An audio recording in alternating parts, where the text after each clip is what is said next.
this update. Locally led, regionally responsive and future-focused polytechnics. That's Vocational Education Minister Penny Simmonds' description of a new approach. Political editor Jason Walls has more. From next year, 10 of the formerly 16 polytechnics across the country will be re-established, restoring what the government's calling their local voice. And this marks the end of Simmonds' bid to unwind the previous government's moves to bring all the institutions under one centralised umbrella called Te Pukenga. Polytechnics returning to regional governance include Ara Institute of Canterbury, the Southern and Waikato Institutes of Technology and the Open Polytechnic of New Zealand. Continued tough news for our economy, with the service sector still not back in recovery mode. New BNZ Business NZ data shows the sector contracted in June for the fifth consecutive month. It makes up 2/3 of our economy. Here's business reporter Michael Sergel. Despite signs of a turnaround, the sector's still continuing to shrink. It's only had 1 month of minimal expansion in the past 16 months. BNZ now expects GDP to fall 0.2% in the June quarter. WorkSafe is at an Auckland property where a concrete truck fell on a house, leaving one person dead. Emergency services were called to Remuera's Rangitoto Avenue just after 9 a.m.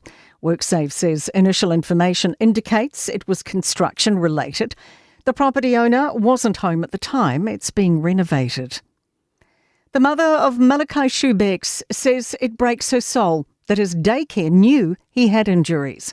The 5-year-old was murdered in 2021 by his carer, dying in hospital after being abused for months. A coronial inquiry underway this week will look at whether mandatory reporting of child abuse by schools and daycares might be effective.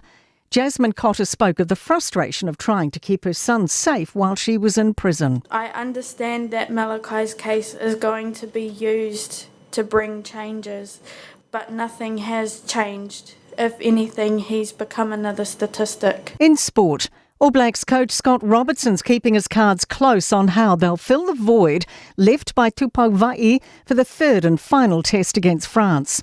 The utility forward is out due to the head knock he suffered in Saturday's test. Robertson says there are a few options, including uncapped Chiefs utility Naitoa Akoi, who's been with the squad since the start of last week. Well, yeah, he's in and around during that week. Sima Penny can cover lock as well, but we always bring a couple of injury covers for this week, so we've got a few local boys, won't mention their name, but you'll see them. Thomas Markia is uncertain whether he'll stay on as New Zealand's softball coach.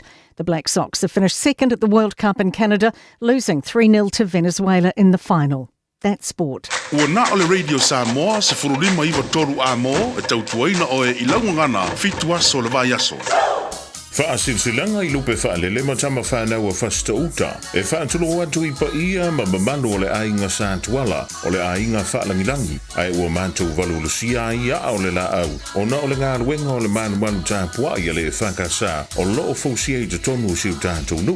E tālo sanga atu ai malanganga o le whaaloalo, ina ia tātou awai uma I le tātou tausala, a wāsef sosoani mo le ngā luenga, o le rifa moe o le awhaia I le asto na ia so lus fuluono iulai, I le mauto Samoa I mangele, o le a manta I le sefulu le taia o mai mawhaia na whaapso tai le komiti, mo le whaamawina o la au tautau sala. Whaaptai o lo sainia ai ono pulu whaaea whale upolu, I le olu a tasi whalua fitu valu tolu o. Le au pepetele tala I lene I le olu a tasi 5 tolu whawha, ma ape po moe mausu so whara, I le o iwa lua tolu 5 tasi. O mana o mie oe po se siolo a inga se fisosoani tau fe malanga inga mo New Zealand. I mata au puepei o le vaita mai no whanau po ngā luenga. A whai o lau tali o le ioe, wala au loa Ken Fernieho o le Fern Immigration Services. E iaila na laisene, ma ua silia ma le se 5 tau sanga o lana tau tua. E toa tele tangata o fisosoani iai Ken, I mata upu tau fe malanga inga. E au fia ai mata upu na o atu le tribunal, ma apili le minister. Tanga iane le matou Facebook, ma le upenga te whailangi I moli mau. Mo nisi whamtalanga, wala au mai le Fern Immigration Services, ma tala noa ia Luisa, I le oiwa, lua ono lua, tolu lua 5 tolu. Lua ono lua, tolu lua 5 tolu. Po le o lua tasi 5 tasi, o 5. O le fitu au lele ma le fitu ta iala o ngā amata e mawalunga lana au nanga tau early childhood education po ua o ngā amata Samoa ma le Pasifika i Mangele e iai whaia o ngā le stala ma whaia o ngā lango wa lava tā pena mo le awa o ina o le whanau. E uti avanoa o lo o te toe, aua lai te whaatuai, ai lesi tala nei loa lo walo, wala au mai i le olua tasi tolu lima, fitu valu iwa fitu. Olua tasi tolu lima, fitu valu iwa fitu. E whaatulanga ai se taimi e te asi mai ai. Radio Samoa. Tas lima iwa tolu. Amo.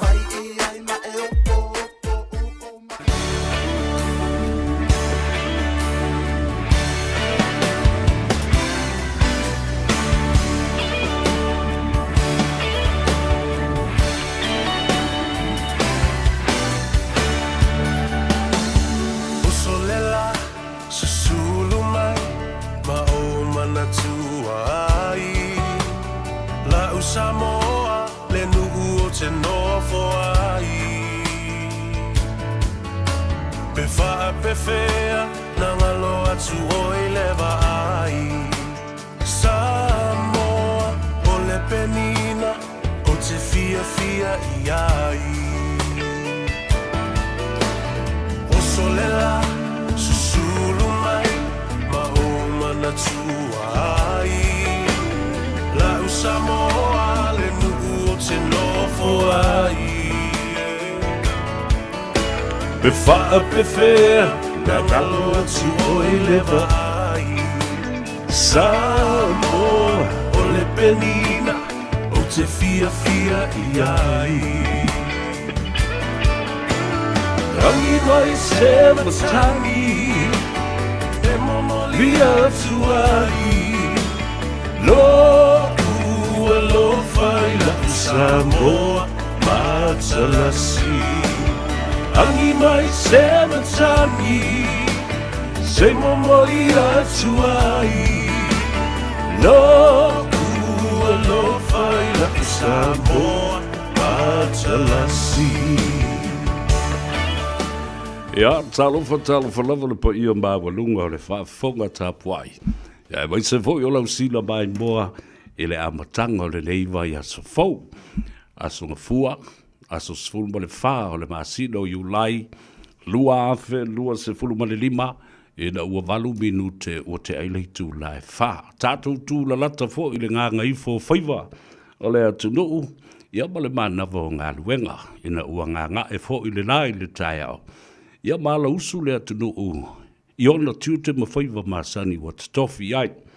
O ala vasinga ia whapea fo i whaasonga le aso. Whaftai le tua, teitei mai le soifua o le atunuu, ia ma se marosi fo i o le au una nei. O lea ua tātou toe wheloa i ei lumo le atua. Lumo le nuu ai le o tua o le nuu e tatanu i tangata. Tātou wheloa i fo i pu e o manu ai le o pu e o mala.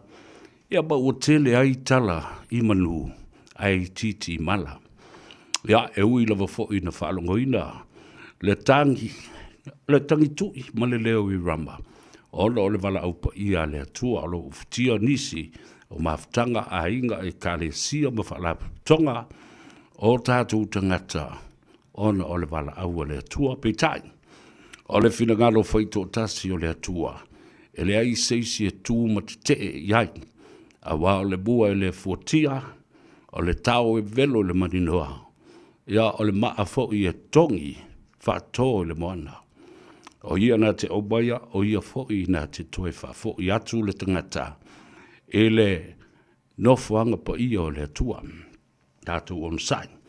Ia, ma tātou te talo pēa mo le file e mu. Ia, whapena fo i o na tātou. Whaatutua i le atua, malana mea lofa o le lofa tunoa. E mo waile o lai whaavava. E. Al kari e mai ala huri i. Mai, tā voi la maka maile la unga re ringa o sawe el kuspaia. Ai lea i ranga o tātou, o tangata kerisiano. Tu sa peke le loku ala ke marmalama. E a o onga ala fionga pa i ale atua. Ia mai tau tala i fo unis, teime pe a wha Sofia e le anganga pa ia. Whatalofa ma whaatulou i pa ia masani o le tātou vānu nofo. o le tātou vā tutui.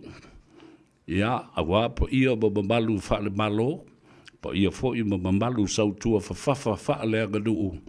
Ia, ai ia maua lunga se vi ingo le tua, e momoli e ana au na po ia, le au whaingaluenga tutofi le tua, ia, ma le a inga sa le vi.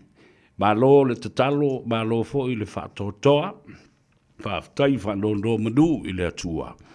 Ia, ona, o alo matama whanau le tunu, o alo Faiva, yo la tau tiute, po whea le tunu o lo e whawhongwhonga mai ai.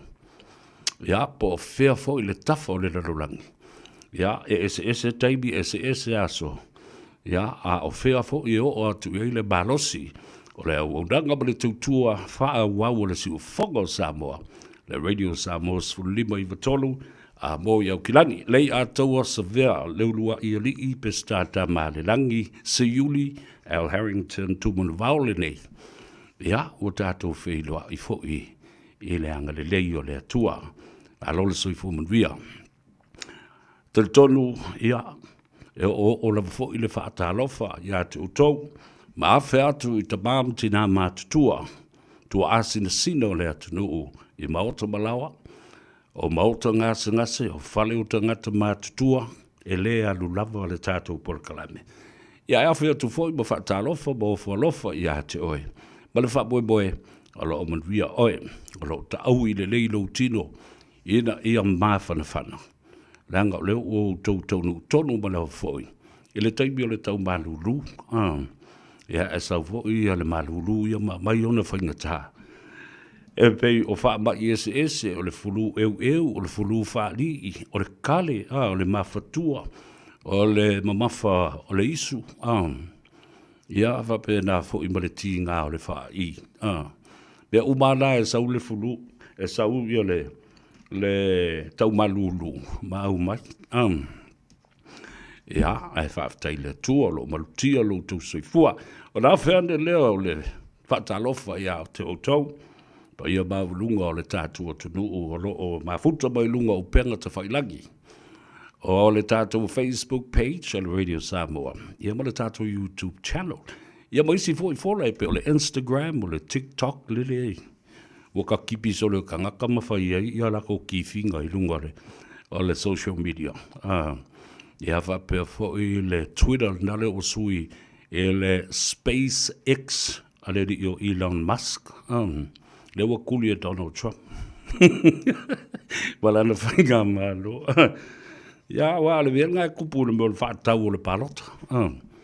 O mai lola, ia le pisa i tupe le tunu ia whapea fo i le tamau a ingo le malo tele o Amerika. Ia le ofe wawai a ia. Ia lea, tātou papa i le tele o mata upu whai o malo i se taimi o muamua. Ona o leo o tātou tūla lata fo i le whainga pālota ma le whainga whiriwhiringa. O le a whili tānganga i ai sui o i tū malo ma tofi o i tū malo. Le whainga pālota tele i le aso luas fulma le iwo le masina o kuso. Lua afe luas fulma lima. Te le ia mamamao o le savalinga le tunu. I le whātou sanga wa tuana i atu. A leo o tātou fo i mai. Ia, o tātou tau mai. I le whaata ape i do le pāle mene o Samoa. I le lona whao tau sanga. O le paia inga le whātua tua i le atua Samoa o tasi. Tātou te talo mo se manui o Samoa mo lona file mo. I lana whainga whiriwhiringa. Whatalofa whapitoa e ia i la tau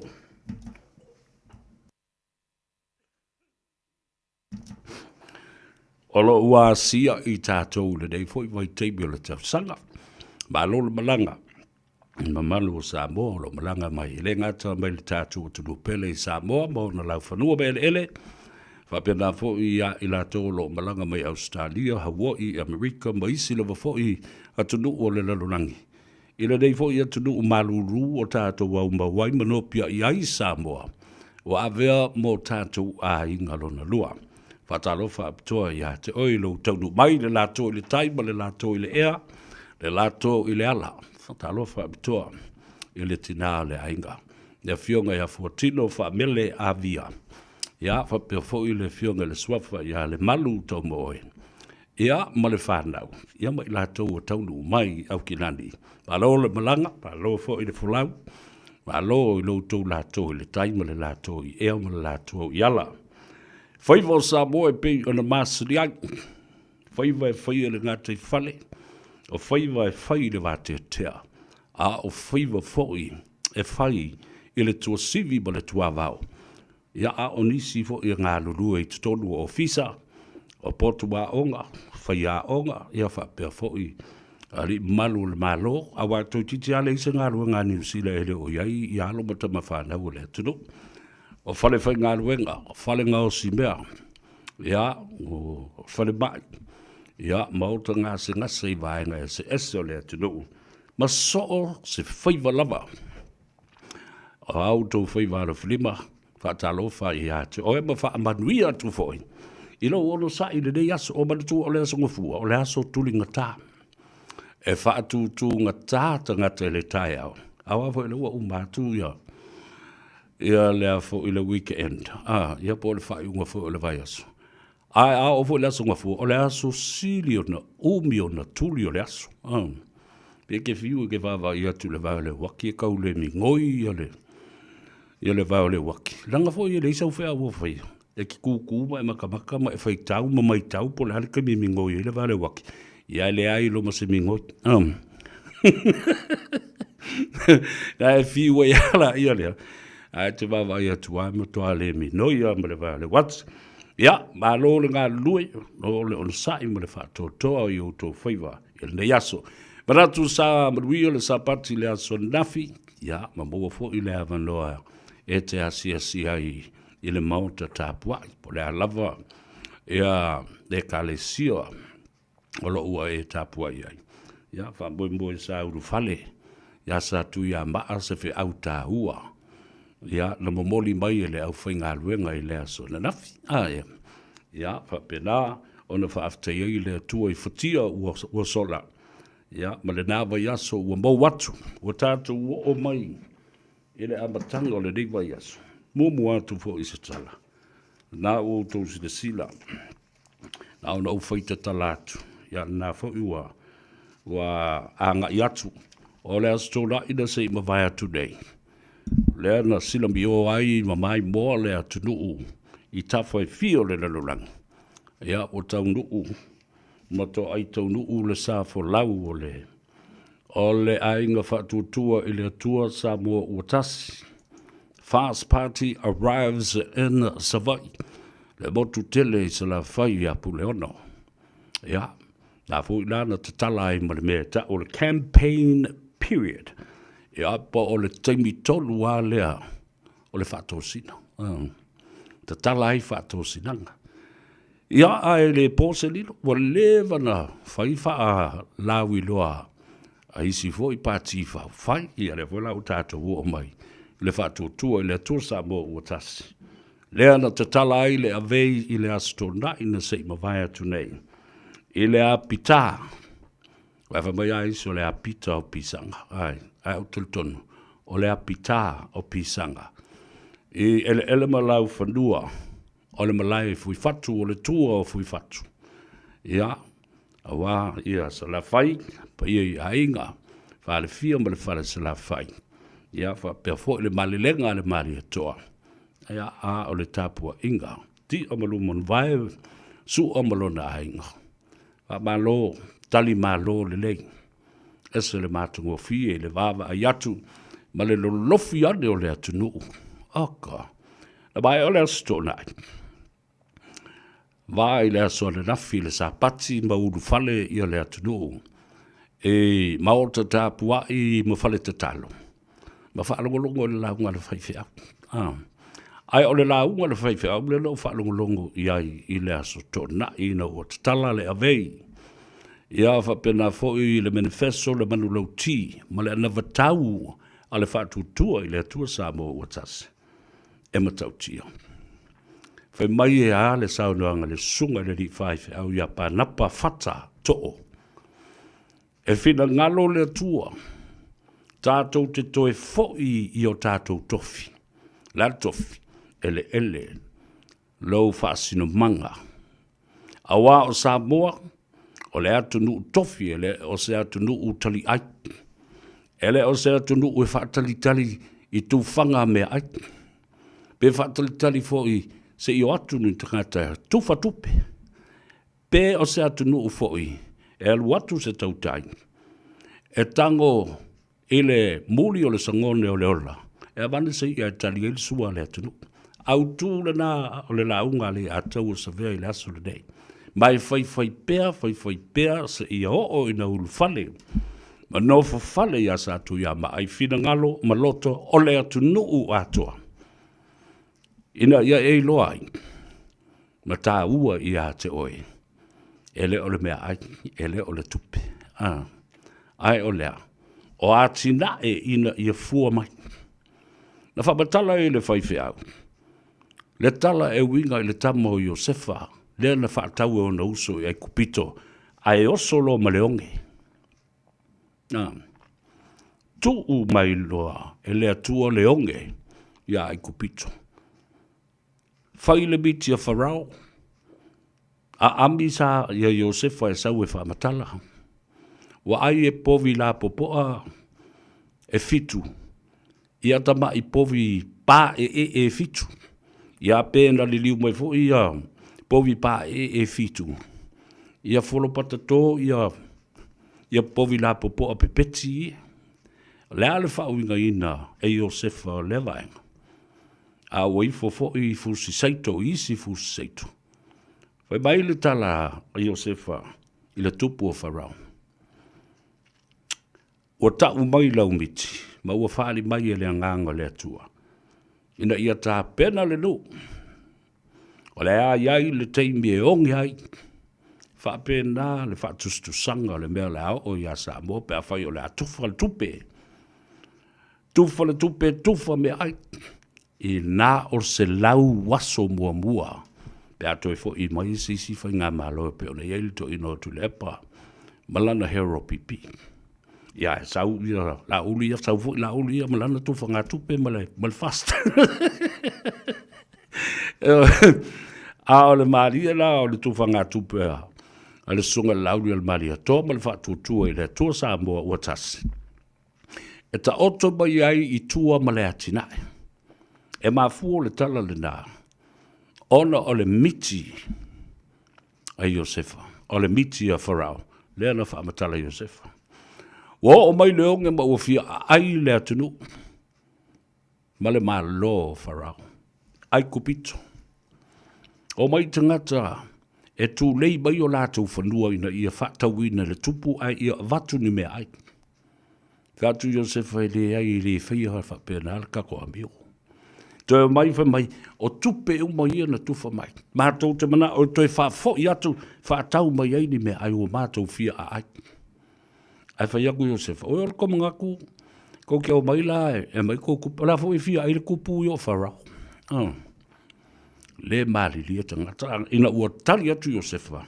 O mai avele sua tosina lele, ma avatu ma fatu seitau ia, o e to tō lele. A whaku ai whalili. O ia whalili, ia lea tina e o le atua ia. E ala tala la le nā, e se le mari e. Na teu whatu i lo loto, ma lo uanganga, i le whai unga le vai aso. Ma o te manatu, e te tau na papa i ai. E na ia, lapata i ai lo tātou atu nuu. Aua e te whaatali tali ai. Aua e te whaatali tali i se tupe tu whatu. Ia le ala na saulo fo i tu le epa ia, ma le HRPP, au mai, la nava tau. A whanau le pepe tasi le awhi tala. Whatalitala ia le morisi lima tausanga. Se i uma leina whaitu i o le pepe lea. Whato a morisi tasi le awhi le tala. Ai sau la auli al mali toa ma le fast, a mai fo i le lātou. Le lātou fo i anawa tau. Whamai, e ngase tō loa le tamai tai tu lau whaafonga le atinu. O le taimi lava, e wha maori ai e le fomai, ua tau ave se pepe, conceived a child. The moment she is diagnosed and proven by that diagnosis that she is confirmed, conceived, and carrying a baby. O le taimi lava e whaamauni ai, o maua i le ngase, e tau ave ai se pepe. To tongi loa i le taimi le nā, le tasi le awhi ono se lautala. Te wawailai, i kaifolai o le meata. O le mafuanga, o le awhi tā lale ave le pepe o le HRPP, mō le pepe. A o le awhi ono se lau leo o tuu loa, a le whatutua le atua Samoa o tasi i le pepe a lātou. E ave ina ia mautinoa, o lo mata i tuina le saunga le mu, ma le soifua ma loloina, o le tina whaatasi ma le pepe, lea ua tau ave. Se ia o lava, ina tuu se ina le pepe ma le tina.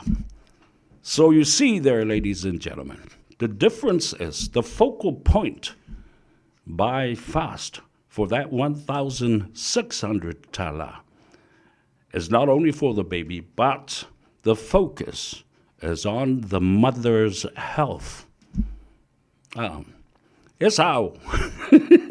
Yes, how? Le tā ua le nā. Wa ave whaatasi le whaatuatuanga.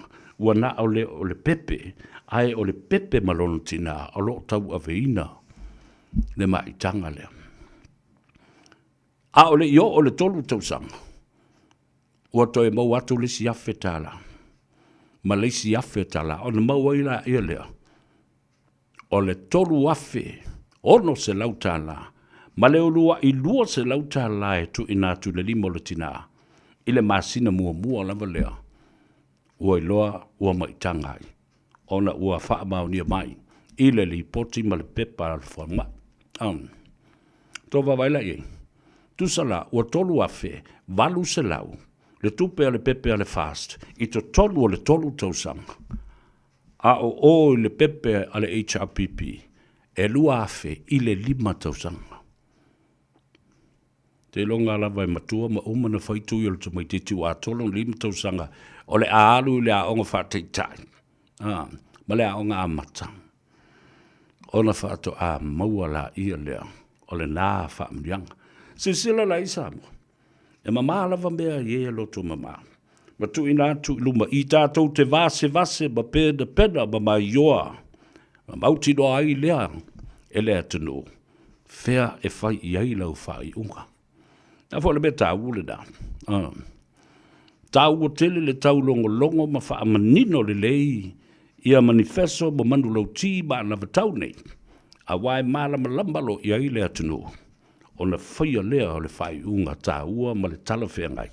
E le ngā te le manuia oe, ma lo wainga, ai manuia i fo i mautua, o i maista ngata, la tō te asosi whaatasi moe. Ia le lu, le kalesia. A wai, te le awaenga, a apa i le tātou por kalame le so, o le ngā Gagaifo Faiva le atunu. A wai tā ua tele. Langa o le whainga pārota le nei pei alo o whai atu, i le mamalu le atunu. O le whainga pārota mata o tia le nei. O le a whai ai le tufanga tupe, e mata o tia. Nā whau o mai le Samoa Labour Party la tau ia le sunga a sua, ia whapena fo i so alumene.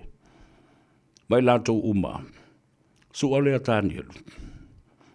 Le va ia le Samoa Traditional Hotel.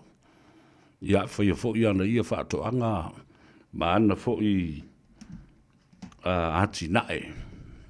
Mai tuai ngā Gagaifo le whanga. Ma sani le lei, ba futa le lei fo, le lei tamari. Le lei fo i lona tamau ainga ma lona fo i atinai. E o mai fo i malalato valus fulmiliona e manatu e tufa. E kwa maali ia.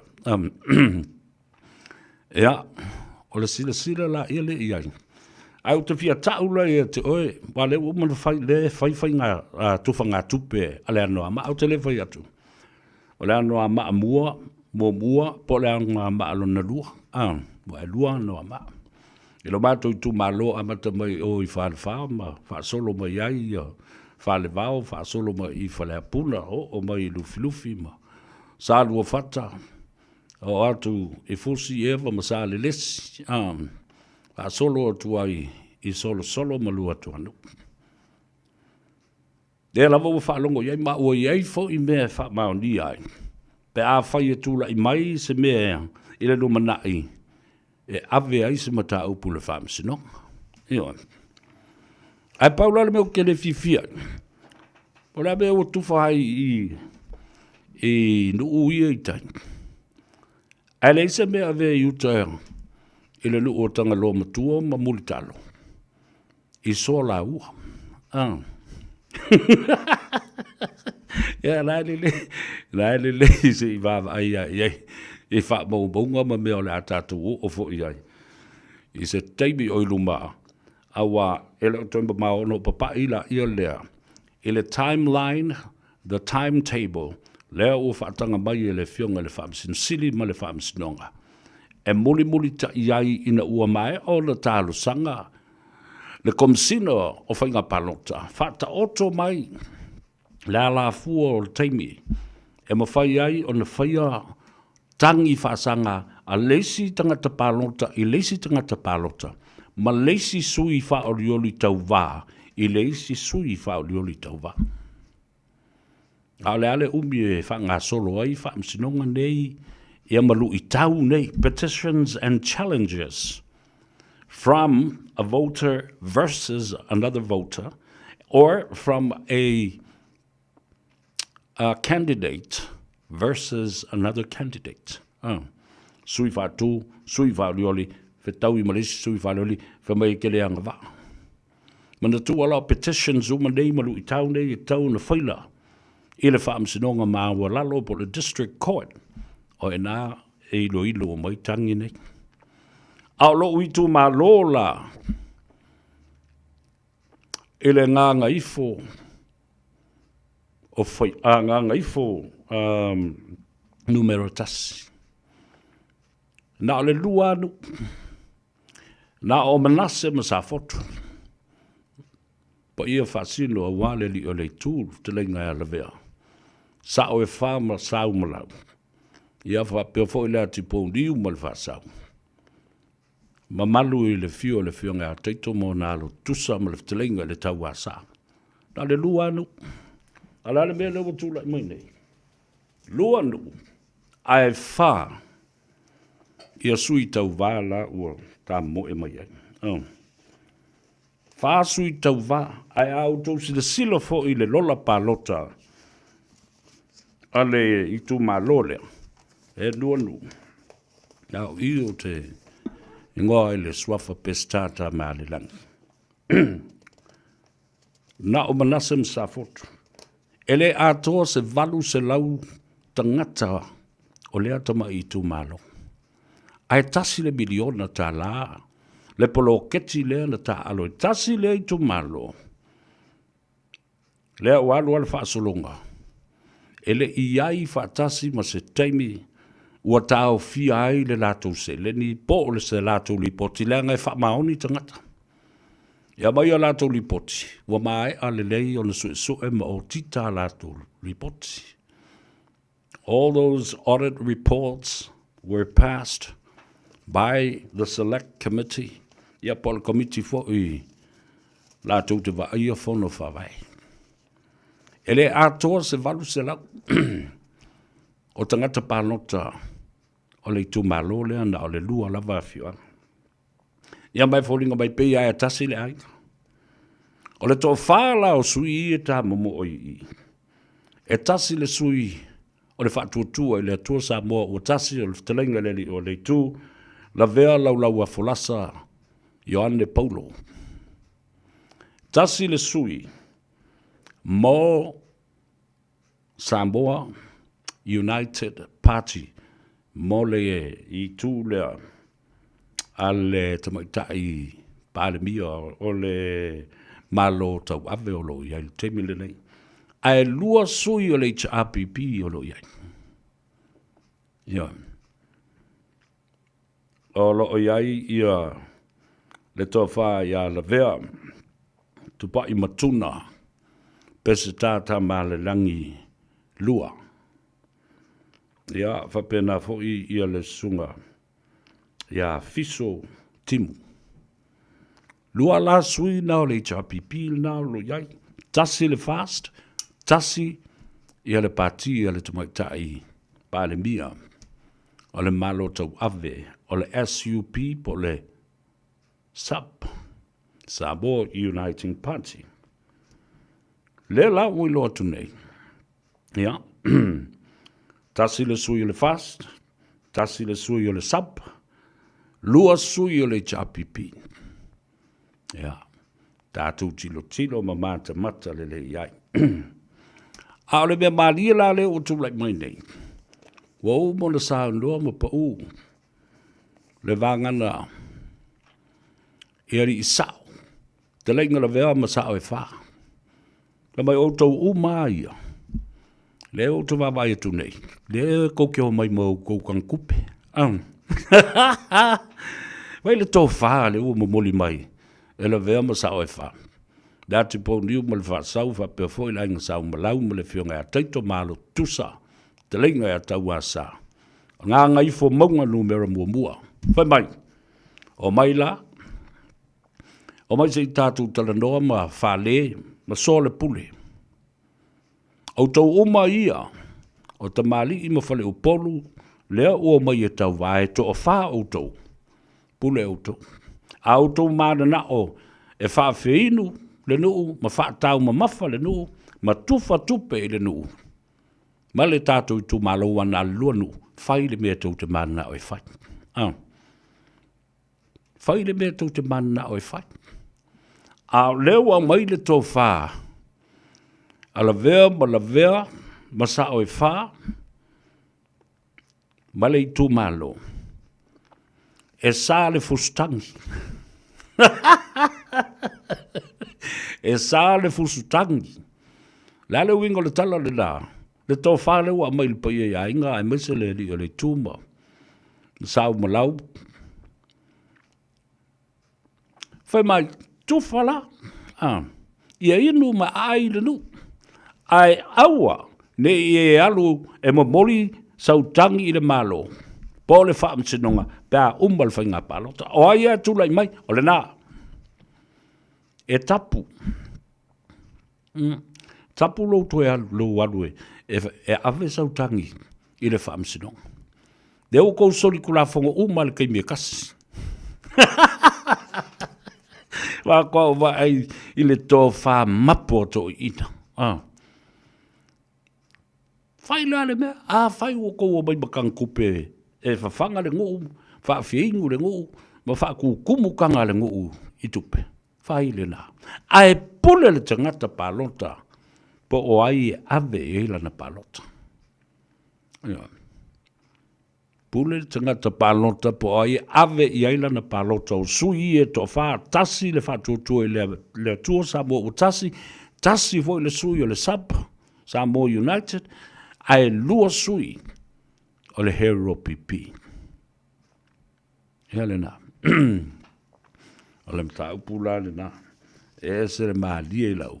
Whanongolongo atuan po. Wa ona po. Sa utala no atuai. E le te whono ai muse o le komiti. O le komiti o le tōwha. I le ri o le tū. I a la vea. Lau a folasa. Paulo Ioane. Fas fulu ma le ono. Sui o le komiti. A le fo lau o toi whata o atu. Ia. Komiti. Ia o tau su style tu la fono o umana whata oto mai. E le fionga le komsina o whainga panota ne I toe sa tia I lava. Ia le tātou whainga panota. Awan I o e ave nisi. E whai ia le lātou panota. Nao na whamana tu lava iai.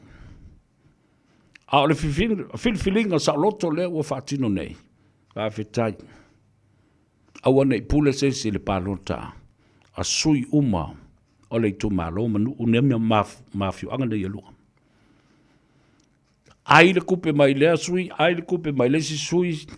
Ioe, whaasolo muri aku, whaatumu i fōn, le kesi o lau kāwale le si sui. Ai pule lava oe. Po ai ave iei lau e kisi. Auane i whaalata ina oe, ini tupe. Nā le aia. Ale mo, le au whaalongo la le strategy lea. Le saika milo lea le. Ale i tu malo, moto ina mātutu o le nu. Whai ina ia manuia la le nu. Ai le whapea o lo manatu o lea tele tupe a watu ia te oena liliu o tuai leo lau pālota ia te oele ai. E le whatau a tufa pe a whau tau mana o tufa. Ai whape nā o na pule le tangata pālota i le suie ave ei lana wha mua. Au whalunga tu, tasi le nei tu malo. Nā o le luanu, e tasi le miliona le nātou poloketi le vola o toe sao lua le sunga lauri le mali atoa. O le poloketi o le tasi le miliona. O se poloketi tā wotele lona tina langa ele i whaia mua se mea whapea. Ele whase fulu tau sanga wotona i atu. Tula i mai le hero pipi. Ile nā whase fulu tau sanga. Ele i whaia mua se mea whapea o se tufa o se tupe. Alu sa o le miliona tā la. E a ao o li i mawhaipule ole fono whaavai le i tu malo, ma le i tu malo. Pule lātou le lātou atinae.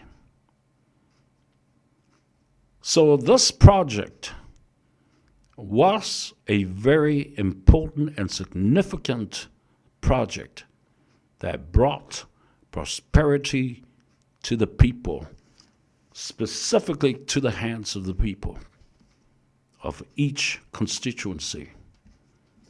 51 of them. Limas fulmaletasi itu malo. Limas fulmaletasi fono whawai.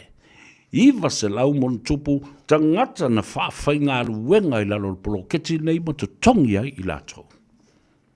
900 employees that stemmed and were employed by the constituencies.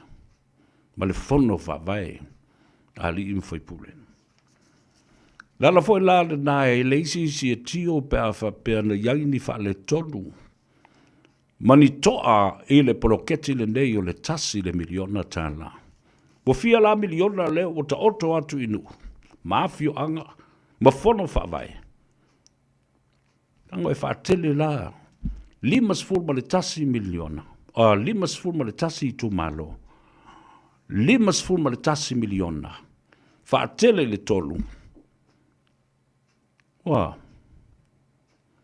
Toi titi a se lau wonos fulu ma le 5 miliona ua tufa i to tonu o le tolu tausanga. O le wha tausanga. 2 miliona lai ta oto nei lava po le tasi tesi ma le 8 miliona lele i to wha. Awa oma na pasia le palemene e ta tau o na tufa.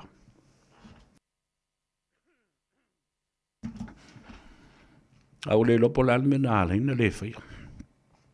Se manu e tā walunga i ai, ia le paia inga lona sfolu ma le fitu le nei. Eo i lava ina ua le atoa le 5 tausanga o lana no whainga. O tau whawhokala ia. A leo o whalongoto. Mo toi tāo fi mai i le vaenga. O le malo tau ave ma le malo whaau. The caretaker government realized that this 1.8 million tala has already been passed by Parliament and Cabinet. So why are they holding on to it? I say, o le tupe o te tau na whasoa, ma wha matu watu langa wa mai o na whaia iai le whiriwhilinga le Parliament, ma pasia le Parliament. So what's the hold up? Elana le yono whaia tu. E tā ua tele le tūlanga o le poloketi o le tasi milion. Le lau sau loa le sunga lau le mali e tō se tasi le nei o lātou anawa tau. Wha au au le poloketi. Ai o le a whaifo i ai ma le fua wha ata tau. Le anga e iai tū malo e ta iono, ta i fitu, ta i valu, nuu, i te tono le tu malo. Ai na e te tusa la tau miliona. Ma le miliona ale i tu malo na o le lua le nu. Peila o le whaate ta inga lea. Nganga i whamaunga no meratasi. Na o manase masafotu. Na o le lua nu. Ai tasi le miliona tala. Tusa la le ua ave le la tau tolu miliona tala i te tonu o le whaatau sanga. Whatever aila i le te le o le tā ua le plokete. Ai peo no whai atu. O lea la o le ai, whaata oto ai se fua whaata tau. O tu ai ngā i tu malo whapene i nā o le lua nuu. Ai tu tusa le lātu tupe maua. Ma le tasi le miliona a le si tu malo e tolu wha lima ono pito nuu e iai. Le fua whaata tau la lea ua sauno i ele sunga lauri al mali e toi le lātu wa navatau. O le a me i lunga e le lua miliona nuu te tele ia e tele nuu olo iai. Ia i tu malo na. A o i tu malo la pe ila o le vaenga lea. Ngā ngaifo maunga numera tasi na o le lua nuu. O le a wha o popo iai. Le isi afa miliona. O na tau nuu waila ia lea. I seisi tufuanga. O luma na i pe atula i mai li whainga malo. I le tasi tesi ma le 5 miliona. Ioi. Tā uo le nā. O mea ia ua va ai atu nei iai. Sa maitawina le tulanga tā uo tele. O le vava i atu le tai au nei. Ia le anga i atu o le tō tele o le mamalu o le atunuu. A inga masala whai i le whaarewhia. Ia whapea fo i le whale sala whai. I le awhio ango sa le long.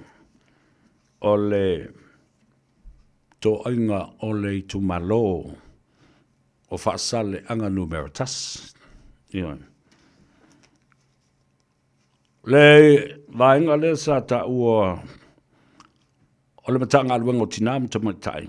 O suia nei lo la tuinga. I le matanga aluenga o ainga matinae. Family Affairs and Social Development. Ala si tia e fo matatongi o pulenuu ma suio tamaitai. I le tai wha se lauta la i le masina lo nuinga. O le ala atutongi le toi whataltali le masina ato whato amolan tupe. Every 2 weeks, fortnightly, aligned with the government, public servants, salaries and payday. Tai lua vayasu. Lua la vayasu matala i tua lau lua se lau. Le soifua maloloina. O le a whaatuina. Ma whaatinoina. Le whale mai ma le maota ngase i le o ngā totonu. O ele o fui whatu. Ma le taulanga i sa le longa. Se whale mai tele. E au tō waa umama i ai. E whai lava fo i le whale mai i tō sivi. Ma wha le leia atili le whale mai i tō sivi. Ai o i le whale mai i au tūlea. Tai pei o ma tō tua. Le mautanga ngase o tōpua ta masese. Ta ua le nā. All local hospitals will be upgraded. Ese le tā ua tele le mea le nā. Vaenga lona lua lea na whaatula i mai na ua pāsia e le pāle mele mele kāpeneta.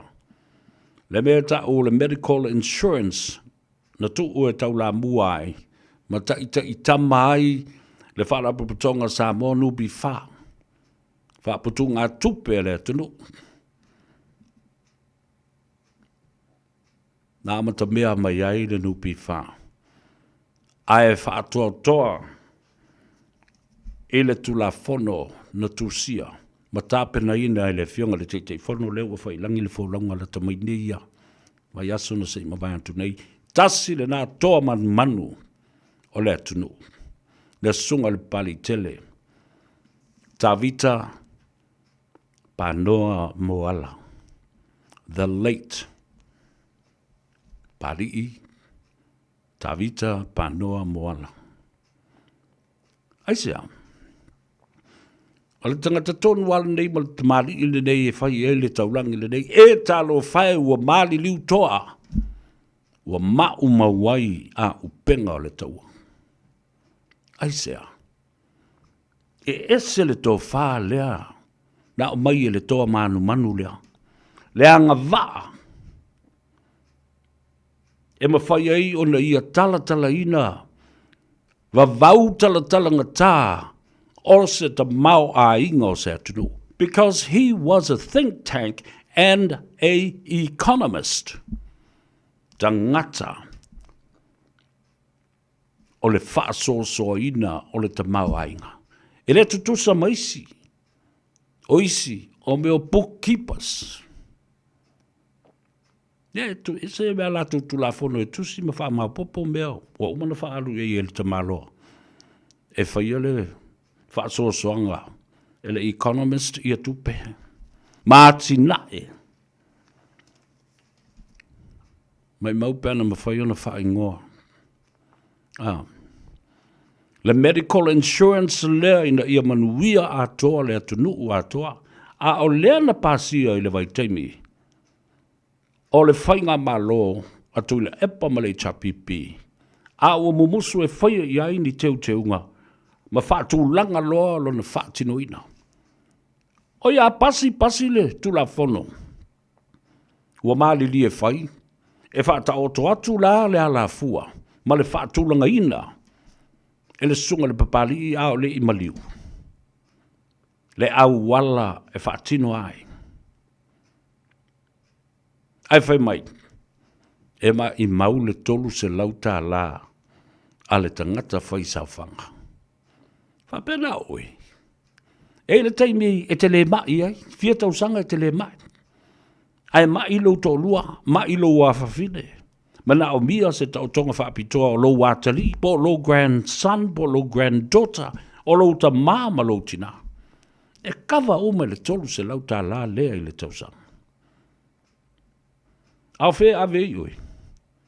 E ave i whale mai atunu i whafo ele o maua se tonga fitinga ma se tau tonga whaapitoa waile aini a tātou fo mai e iai anga waa whaapitoa i e te tonu le atunu. E te ele valele. E te tonga e lo pasese. E te nofua i le whale mai. E whaatino ai le tau tonga. E tausi ai oi le au ma le pō i tau mafa. In good care. And because you are protected by the medical insurance, no need to worry. O tau se sila lai e. Ta pau wale mea o leo umana whaatu langa mai e le sunga. I le papali tele. Is the implementation.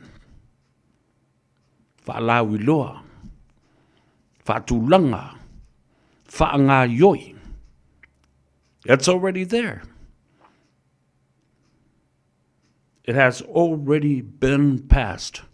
It was just a matter of implementation as well as the monitoring system of what goes wrong or whatever. Amendments can be made. Whai ona whaia, teu teunga, o le mata upulea. Te mafau whau lawa iei. Talsi i tau ane iai i le tō whaa. A te tai o le whaatuatua i le atua Samoa e mana tua ai lea ta mali i malona sao taua. Tele mea le leina o wawa uina mai e fo i le whaasoa ma lea fo i ta mali i ata mai. Ese, mantua fo i a whai atu i tu le epa. Ita i tu le epa ma whai i tala ma, e wha mea ia pānoa mana o matala no ma whaasoa mai pānoa a. E kaukale ke malamalama i se mea tau ta mao ainga. E se alo wa o ongo malo whae longa na alo meo so tusi. Ma le tau tusi. Alo whae longa. O le mea tau ta mao ainga o le posi ina o le ta mao ainga. Investment policies. Mea le na o te misia ai le to ina lea. Le tō whālo loto ma le mapo e winga i le whao ngā ina. O tupe mō le ta mau ainga. Investments. O tupe teu whawhainga luenga. Equality for everyone. Le ai atu tusa, ma le ai atu tau o tangata uma. Ele lau tangata e tele ala tau tupe. Ma lava me guarantee ai ala tau loan and using those assets as collaterals when they borrow money. It's for everyone and everyone to be the same. Ia tu tusa pau uma tangata. Aya, you and I already knew it wasn't the case during the last 40 decades. Fase pulu tausanga. Na o tangata lawa i totonu o le li o tu le e palama la tau ia malana vaenga. Sa manuia ia la tau me whai. Ne kia i le tunu. Ne kia i le tunu. So le winga lalo tala. The gap between then the richer gets richer and the poorer gets poor. Nono ngā tupe na manatu waili te malo le sunga le pari tele. Ina ia whaasoa atu le atu nuu, lua awa noa i mawhai ai, ona whaatino sau no ngā tupe. Ia. E se lava mai lau tupe o le nonga o lau sawhanga. Ai whape nā fōi. I au sea o lo invest ma wha ngā.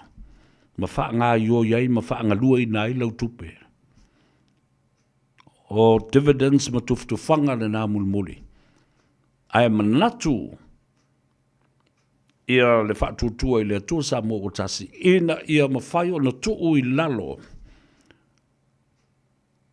O se tupe tu lui e maua lalo tele lona pasene i le iwa tesi ma le 5%. The two loans has to be combined, has to be at a lower rate of 9.5% interest rate. Yeah. Tau kia. Ona tātou o maila i lea. Whanonga le. Tele tangata e manuia i mea ia. Neo a mata ona tau nuu mai. Tasile biliona o whanganga i tausanga uma. Mo le 5 tausanga o le no whainga ma le pae inga. O le atu i nātu e le Samoa Victim Support Group. Le tūlanga le nale. O le laumua o le whamoe moe. Campus of Hope. E no whanga ua sulufai iai i lātou ono o puapua ngā i Sauanga. Sauanga e whai i tamaiti ma tamaitai ma tina. Eo a fo iska mai wa kai lisi finga le ulo lisi ko inga le mele falai po le ase me malovo le kai.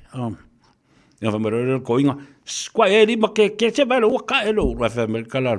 Le pa mele koko e fa mele kala lo ma ko. Ba nga ia se sa o ifa fo mele koko fa vele vale nga kai ko lo udu. Ena tasile miliona tu inatu le kalesia sofitu ma le lato pole kalambe. Seventh-day Adventist, Diadra.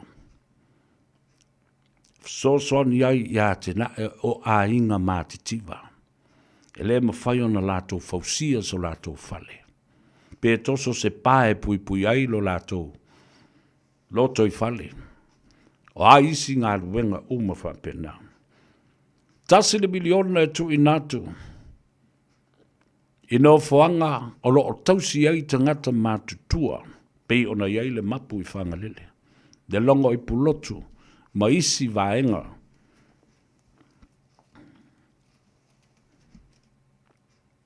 So se tangata whaingaruenga.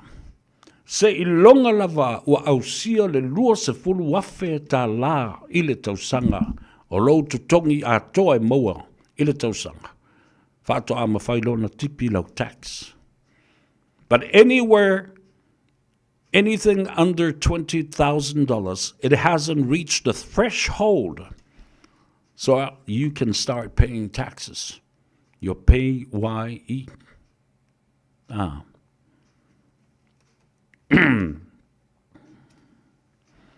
Lima se fulu miliona.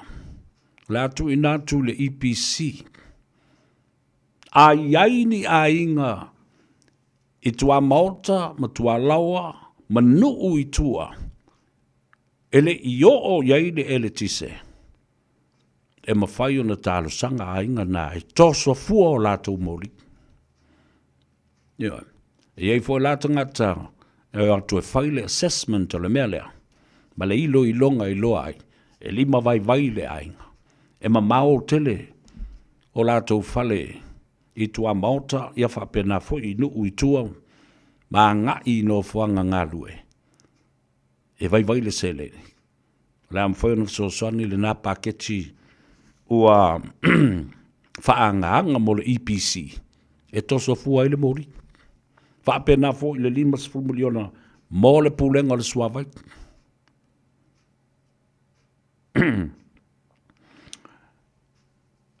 Alo iai le manatu ina ia saili ai kia po o au alo fau, mafau fonga fau, e mawhai ai. Ona toi maua mai nisi, mawhaata vale mai nisi tupe fau. Dea la ua manatu ai. Wa te tau ona iai Samoa, I le vaenga lea ua ta ua nei. O le carbon credit.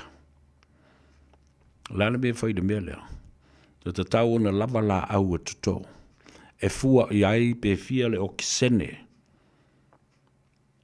O lo o whaatino e la au nei. Ia matu watu le ea. Ma le ka poni de manatua la o tātou e mana vaina le o kisene. A o lau la au ma mea tuto. La tau te mana vaina le ka poni lea e wha matu atu I le manava le tangata. E tūle I ese atu malisu.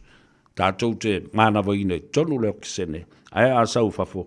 E alu atu ua ka poni. E maua I la e la au le ola male. Ai ai fo le fua whaatatau e mwhai ai. Ona fuaina. A le ta ua nei le sunga lau le male atua manisi o suenga. Wau mana whai kalafi. Wau ma fo na whai surveys. Ma wha maunga. E tusa. Ma le wha se furu ma le 5 miliona tone po tons of carbon credit that is produced by Samoa. And we can either sell it to another country and make money out of it. New way of making money. O le mele o te wawa I tune I ai. O lo tele ai na te te. Te te, whamele me whai o na tātou whai. We don't have the capacity to do so and generate this new kind of money, new ideas. Why are we scared to do so? E wawe o le tātou palo tātou I whafo, e pala a ai e whai. E te e whai. Ai sea. Mumusu lea ia te tau o te ngata loa lalam papa au I whafo. Wa la tau te lorele, le malusi anga o Samoa loa lalam papa au I whafo. Too much. Ala malusi anga fo na o Samoa. Le tau te sila mamoli mau I ai. O le vaenga siri leo no te le o le tupe fuafua I le paketi ma le talafa te tau le talafa o popo tupe I tausanga uma I tausanga fa le tupe le atunuu. International remittances o tupe fa mumori atu I Samoa lo alalam papa au I fafo alo fatino le latu tau o le ai tau malele. O le susu e le fa malama malele aku le kupe. A wafa la velave fai. O le usui o le fono, o le tuu o le malo, o whainga sau whai. O le umusanga, o le mauta, le malu po ia. O a uma, me whai I Samoa. O le monotanga I le nu. Monotanga I le kalesia. Tō se whalawalawe, whai poiponga. Ioi. Ai na sao no le sunga lauri le mari to. O le fo ia wala na whaatino. Ina I au ese le whainga malo a toa lo la tau 5 tausanga o le whaatua tua I le tua Samoa watasi. O se au wala mo moli atua I le whaafetai. Ia Samoa lo alala I whafu atu o Samoa. Samoa's diaspora internationally, thanking them for their contribution to the budget support of Samoa. Well, if you go, ego, man, vasti. I would mean, no, for ya to lace up pangapa on a momoli le savali. Peo talu momoli se suitawa. Tu salava petato te le sava vali fatasi nam oto. E la ngona mai e Samoa I so se tafo le lalolangi. Le si u leo le a tau sa vea se yuri. E lana whaato sina. E li lifa I le palota. I se tangata o leo o te momoli atua. E le se. E le se le tala le la. Ia. Hara waka kauka alo le bea. Ai, e avatu pea anavatau. A lea vaenga ma anavatau. A lea vaenga I lea taimi, ma lea taimi. Langa lea o le taimi o le tātou whaatala noanga ma le tamaitai o ati mai le tātou whale tāwale le Henderson Cars. Ua 5 minute o te ai ia le itu la. 5, whamalo o le ngā lurua I le tātou tunu. Malo le lava pale, malo foi le onsai. Whaftai foi mafuta mai, e pea no whea tāte o e mo mori o le tau whale. Ma tai tō lua ina fo I oi se talo le suanga le vātele, ia, ma tāturu ma tā upu o lo o awo I wa I atu pea. Ia, ma whaasoa atu pea. Ia, soa le pule, ma malama lama le tunu U le vaenga, ma le vaenga. E whaia I lau whai, unga ma whaala I o ma taungi I la velo ka wale lunga la wana. Ia.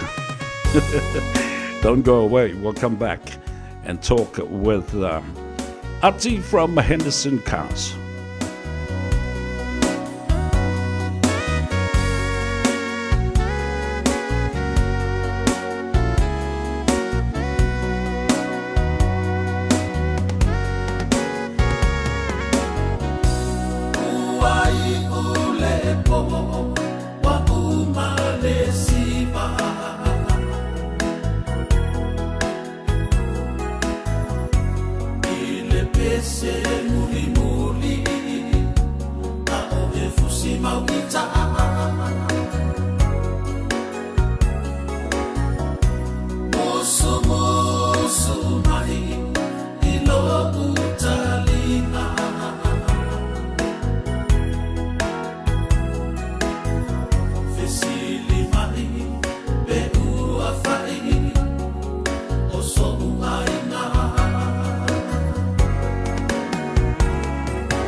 Ia, le lei whaafitai leo ta pesa ili ma leonta.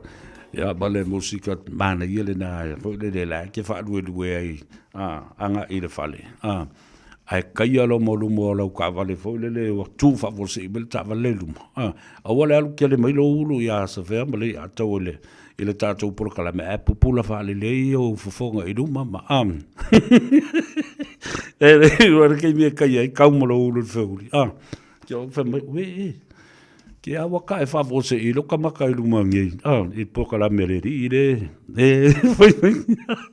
Ia, lelei, a leo whatasi mai i ale tu mai tai. Ia, e whai mafonga tau mole o le pūlenga ma leo whinga wenga, ale tātou whale tā vale le Henderson Cars, whatalo whatu ati. Alo le soifu omaduia, haftai fo i le whaavanoa mai o le taimi, se i tā tala ai whaafonga le atunu. Ia malo se fo savea, ia, malo lava ngalo duet na ni mai to elo fa ken fa foi ina sa po kalame ile nei tu la fiafi ia o a mali nei tu sa so ofisa ia o e silingia wa si la tu fa fo le wa mata fo no fitia e le pongisa ia le lau ele ia ai le mafai ona tu ai le malulu telefo yo le o anga i mai ia fa mo o malutia o le to au foi ngaluela ia me se fo i le dei aso mo tiu te sa fenga ia ia sa o le ia me silile nai manuia ia le nai tu sa ofisa ia fa pena fo ia pe ta ofisa nei o lo manuia me uma le fo wa fa i foi ngaluenga le nei aso io lo tu mau pele lo fo le sua ia te tato ia la malo pa tai la so tanga imale sila malau ba ai fo ile tele onisi sa auto nga lulu ile ne yaso ma sulufa ia tu fo ile amatanga le vayaso ia fa sala sa ve ia sa report ia tu i le de aso i le so fa sa vale nei ia o le pisima fane la val Henderson Cars ia o le malu la vala sunu ona ia so a ngalo fa te ona nga solo mai e o me apala ina la so sa vale ia o ni so na isa so a inga o le fasoa malanga mai Samoa i o tatoa inga fo ia le malo ma le kuosa polisi ia lea ua lea nao mai whaiala so apalai ia unta avale fo ia a masai ia laso fo i a inga ia o visi fo i o tato a inga o le sao mai ane e whaiala so sign up lea sa approve mai ala so tarisanga i le weekend ia lea la fasoa maua mea vanoa ne i le la sao mai whaiala so sign up malo fatai ia o le mea tau lava o le tu wa vanua ia i la tu ia o mai mamau ia mai se fo i la e fo le vaenga le malanga mai sa mo le quota ia o i la tu o lo tau a mata fo i na ia la tu fo ia a inga matina ia sa le io le tu lava fa mo na ia tato a inga le malanga mau mai ia o tato ia lunga nei o kilani ia ele lava se me pole ia tato wa tato le tu la sa mai ile tato ofisa ia la lava se me va no sanga ia mafe me so failan sign up malo ia fa manatu le tu du ia le tulanga o talo sanga fo ile fa yon na mi ai ia le tangata whainga luenga full time. Ia, so ni fa malosi ai le application, ia po le tālu sanga fo le tangata o laola le benefiti, po le pensiona. Ia fa sale savea ia e tāua tele, ia vaenga ia e tāua. O no le to tele lava mto e fa manatu to le malo le tunu, ia o lo to tele lava o lo apalai mai, ia o le e benefiti, ia mana ia tatu tamama tina matua ia e pensione. Ia e mana o mia lava tansa full time, Ia tansa na sa e join lo application, po tansa na sa polo application. Ia o le tulanga le pei neni, ia e tongi lava e oele te mana o sa avale po oele se benefiti. E tongi lava e oele sa avale, ia mafaalu fo i lalo lusu afale sa avale. Lea te mana o ai. Ia le ngasa i lea, ia e maua ia taso cashback. Ia maua taso cashback, na taso referral. Ia mataso cash gift. Ia i taso sa avale e tolu le whapeo le whaalu promotion e le seminei. E le o iloa lava se teimi e umai ia taso promotion ia. O no lo tele lava le malo la sunu o lo whapeo na apalai me sa avale e tolu. Le maua ia cash gift o le lua fe lua afe, Ia. le whaafe sa la. I o tasi sa vale e tolu le whatoina whaalu level temineng. Ia whaatase e me taso sa vale lua afe lua lima. Ia le na ua posta sui lunga taso Facebook. I taso sa vale lua afe lua lima o le XUV X60 e lima no foa. Ia po ai lavo lo fia apalai me le masa vale fole ia o lo tele lava le lava no se vala au me le maso numero ia pete I meni mai fo I lunga le maso Facebook page. Ia, ma lo whaftai, tapuni le whale ta'wale le tau le ono le fia fidei. A o lunga o leo penga ta whailangi te tala pea se o I na tali tūlais. Fulma le tasi le a fia nei. Ia saolele, ia le toe ni 9 minute, ia ona tapuni alole tato ofisa le tūlai ono. Ia e tapuni le tato ofisa le ono, ia ai o lo iai lava ia tato ofisa ia whengaruenga. Se ia pa ia na nei le tūla suma tasi. Ia la lava le teimi ava noa ai, teimi le whato a teimi le o tele na manava ai, ia nei o tato tangata foi whengaruenga. Ia e te I meli mai, ia e tali e tu lava. I te wala au mai fo le maso numero. Ia, ma lo whaftai. Whaile tā numero, ma le tā telefoni, whamole, ma le tuatus.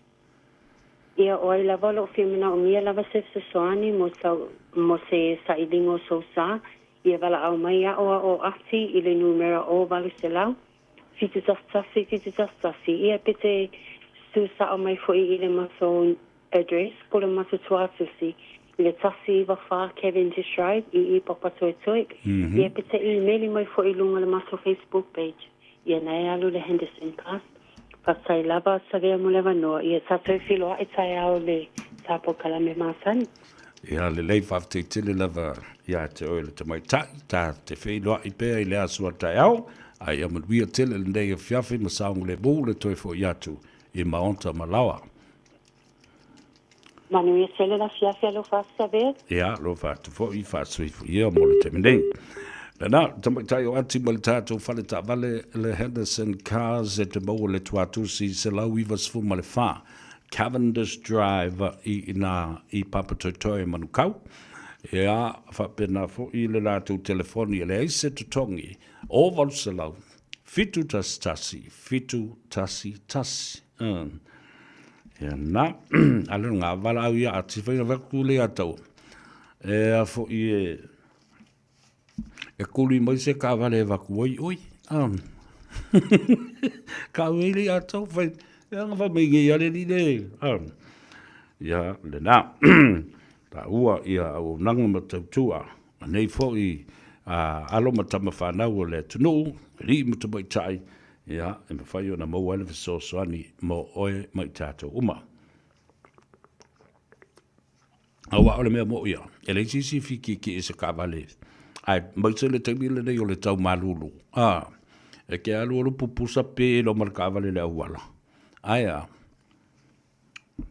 o le tau malulu le kimu. Iri aonga. Fatalo fatu le tapai tai o silau lau, Sheila Graf, papali.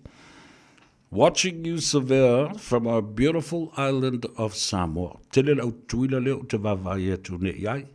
Ia, whapea i leo Australia. Sange Sionsi from Melbourne, watching you, brother, from Melbourne, o Vai o Tila, o Lita. Tula Fili, ia, aloli le soifum via.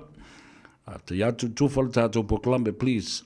Press the like button, share our program to all our friends and families all around. Share it on our YouTube channel and also share it on our Facebook channel. Ta wole na. Ya, ma auto tu sing. O ma le tu foi. O te fatalo fa pito tua I le au pala u vale ma lau fai upsa. La au tau ai ma amale au fai upuleanga. E fatalo fatu fo ia toi peni na sole fai talo fo lava e oi ma lole soi fo via a wa ai mai fai tau fo I tusinga tangata ma lato upu e au mai Au te ata I lava ma o whaitau wai ma o whaasolo fwoi o mawhauwhaunga. Awa au mai nei tangata ne whai mai a lātou le nei ma le nā. Ele o mai o lātou ingoa sao. Ele o mai fwoi o lātou fōlinga sao. Ale o se atau se la au, o se atau se maa, o se atau se manu, ale o se povi, o se asini, ia po se taifau, po se iol, po se pusi fo. E whapena, a o upula e tau te tala I eitangata. Kai. O bufo ka I limas fulu ki o kalama le mamafa ka I ivas fulu rau ka I se lau ki o kalama. Ona e loa fo le ina. Whaamatala. Mai tango e whaatulanga mawhauwhau o tangata nei. A o whea le whale tangata na whau mai ei, ia mawhauwhau o tangata nei.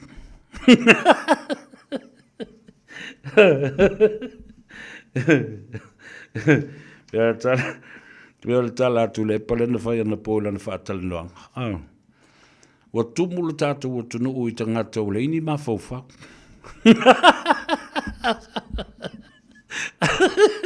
Quote, yo, ale tal luanga na tula pa malana whanau fo le o le aonga whātei tai le mai na Sydney, Australia. Au ata na po, alfa yaku au, pe lai engi fo le toina ia tangata nei ana po. Ia, ma o ta ata atu ai o fo mata ita ia wai. E maalie, ia tala le toina. Mai e te wawa ai atu ai. Wa tau ma whai lava si toi ina. Ai au te talitonu foi. A whaatustusa ia ana watau. Ma mea ia o tau nuu mai nei. Mai e tilo I ai e le atina e toi tūlai maola lau siusi e tua I ai I le atunu. Ona I lo lea. Olo iai le tupe, a olo iai fo I maleati na e. Olo whaata oto mai lea na watau lea al sunga lauli al malito. O mai la ia lea o stasio vaenga o lea na watau ale whaatu o tua I lea tua Samoa o tas.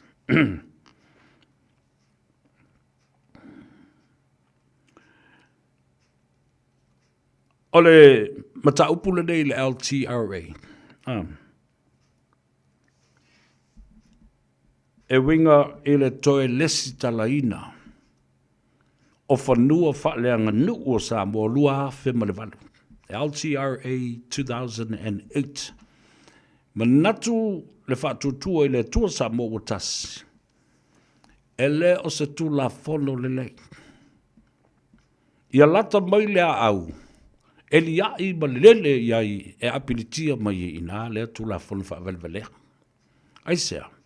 Le se mea le atango fie fua. Ma sui le whawai. O le lisi na fua o whanua whaleanga nu o le atunu. Si o manga le nā ma le tāua o le tātou tofi. E fo I atu. I o tātou whanua I o le alis. O le ise tātou mea mawai. Ua motu le whanua. Ala le nā e tāua I tele le tātou tūtū a ai e winga I le tūla whono le nā. Mai te tau o nātou I whafo le nā tūla whono. Tolu se lau miliona tā la ua whaanganga. Tu whaapitoa e whaatau I wā lele lua.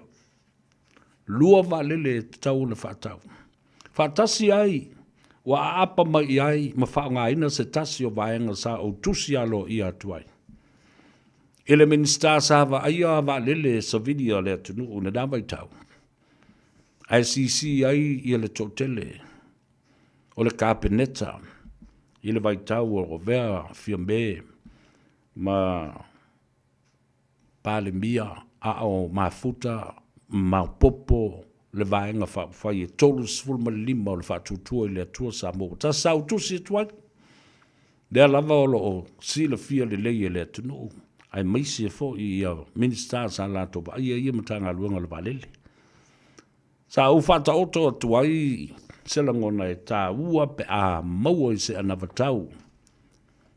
a se whainga malo. Le lawa apo mai e lauri. E le ngata le tolu se lau miliona ua whaanganga mō vale le lua. Ai o le ata tala i fō i le vai fale. E whaanga ai le vaenga sa ua ungani e tuai.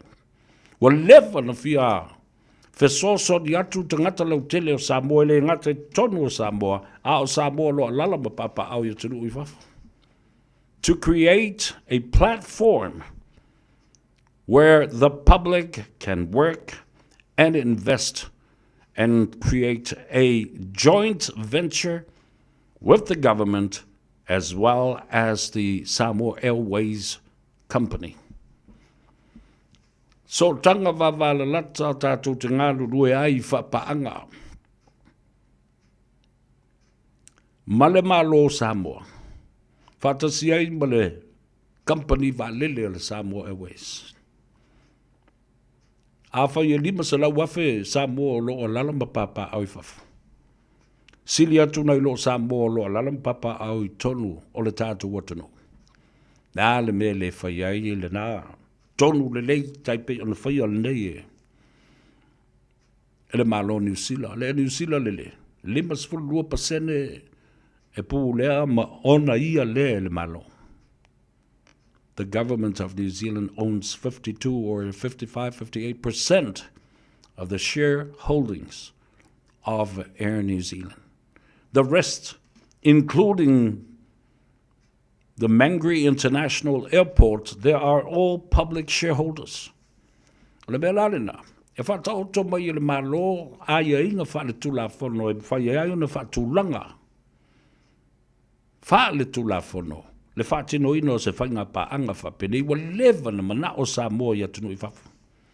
Whaia mai e o tau le tali. A se i so soni atu Samoa, ta whiwhi i Samoa, e o lau tala na whai atu. O le mana onga le nā, ma le tua lalo le nā, o le sao fo le nā o Samoa. Te whai atu le eise Samoa e le mimita, ma le ne e ne e, wa iai sona sao i matau. Wa iai sona maa o tongi. Se aso ua velo e whai lea maona sao i matau. Pe luas fulu afe, pe se fulu afe, pe lima afe. Ia o tau sisila lai le mea lele. Tau sisila nei lai e. Se fulu lima afe, tangata Samoa o loo i Samoa, lele lista laina. Whaatele i le lua afe o le sala. Se fulu lima afe. Listen carefully, let's do the numbers and break it down. Se fulu lima afe umai fonei le aso e tapuri ai le lola palota o le lista la. 15,000 haven't been registered at all.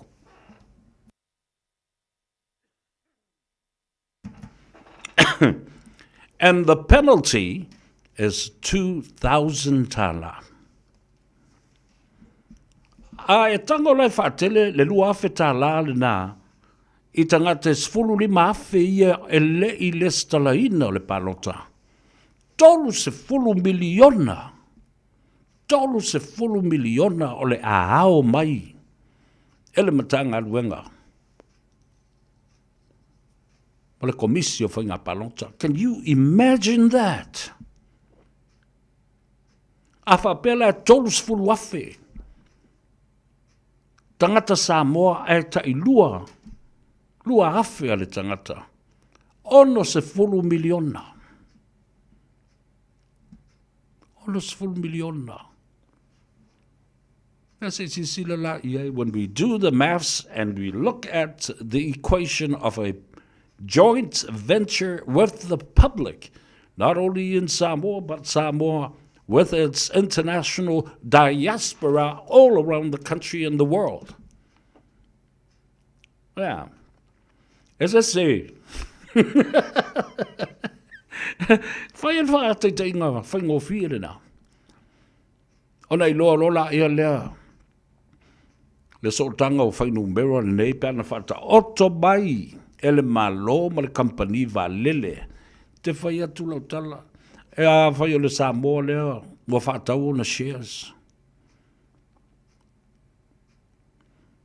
E whasiri atu e, mai ai le isau ka vale, ai whai lau valele. He can't afford a car, but he's got a plane. A civilian passenger plane. International flights. Wawaila e Samoa. Ele toi alu sisi se Fiji Airways. Ele toi lele se Samoa le Qantas. Ele toi lele se Samoa. Ile Air New Zealand. People will prioritize their shareholdings and their investments. E ala le toina. Uma le whaatau ona share, li mafe. Toi ngō whaatau mo share. E li mafe o le tolua. Whaatau mo share o lana whanau. Ta li mafe. Wa yei, a inga matatou e mawhai ona. Ona ngā whatia and afford that kind of money. Oh, do you have a car? No, I don't have a car, but I've got 2 planes. 2 aeroplanes, 2 international passenger planes. E me mitsa le loto o Samoa. Wa faiso na sao e so sori tuai. Ile malo. Fa mama avenga ile atunu. Tu watu male avanoa ta tala le vai fale o se avanoa fa auro. Mo Samoa uma. E o le whai ungo le tausanga, ua whai vai vaenga matufu tufanga, dividends of those shares will be done. Ia moa mai lau shares, en whai no wha ngā sesi vaenga, pe moa mai sau tolu afe. Po se lima afe, po se fulu afe in return for those dividends, and at the end of the year, yeah, I to reinvest to make sure that there's another plane. Now the tau mai ala company o tātou tuftu whanga I o whaingo le reitau sanga. Ai e moe whunga ka I lua uku whaanga e whaipe o le mea lai whai nupi wha. E mata utia. Le mea le nai o iai. E tolu valele. Te iala ia lea. Ua tātou si I le tūlanga. Wa le mea lena lena whai nei fiti. E lātou fo I shareholders lātou. Mea wha lai mwhai na. Loa vai le lo. Lo jite se fulu wa le lo fiti. A le fo ua tau vā lava ma. Ma le malo New Zealand. Ma Australia. Wha pe nā le mea o iai I tātou. We control our own cost and prices of travel. Pule tātou. Wale I loa e fiti ma le Air New Zealand ma le Qantas na tau tāwhiofi mea Samoa. Pāsese o Samoa. Aisea, le leile whātulanga ina. Wa tātou mulmuli tai. Tele me tātou te awa wina mai ya New Zealand, Australia ma fiti. Tātou awa o mai ai le vaenga o Turisi, the hospitality industry, tourism authority. Why and what are they doing proper in Fiji, New Zealand, and Australia? And that we are not doing. Da mo tātou lea wa o mai ai, ni le sona tā ua mai yatu motu nei. Ona o mai lea o la utale noa. La toi wha au malanga mai a wa lele. I masina uma. Charter flights from Asia, $6 million a month for tourism, and for people that have these developments for tourism. Yeah. Le Mata River Lenale, beach valleys. $100 million is now allocated for tourism development. Se lau miliona. Ile ata e le maru I inga. Tau maoe.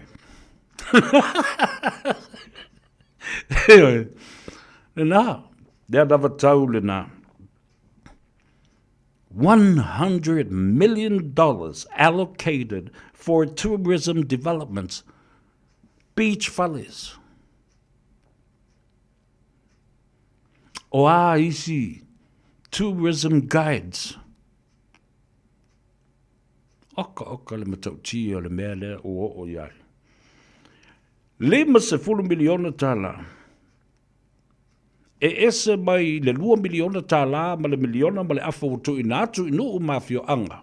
Ai maise a fona fa vai tu malo. Ai toe polili atu le si 50 miliona tala mo fa to anga ma business. Agriculture, developments and businesses. 50 miliona tu inatu mo businessi ma tina e o fale ngaosi mea ma o loa ngaosi te tonu o Samoa. Palongo. 50 miliona tala tu inatu i le fale tupe o atina e o Samoa. Ina ia mawhai o nā ngā waa i ai tangata uma whai businessi. E no mai ei tupe fe so soni a lato watina e. $50 million for the Samoan Development Bank. $50 million for businesses and manufactured goods in Samoa. Wa mana tua fo le na whaile tātou.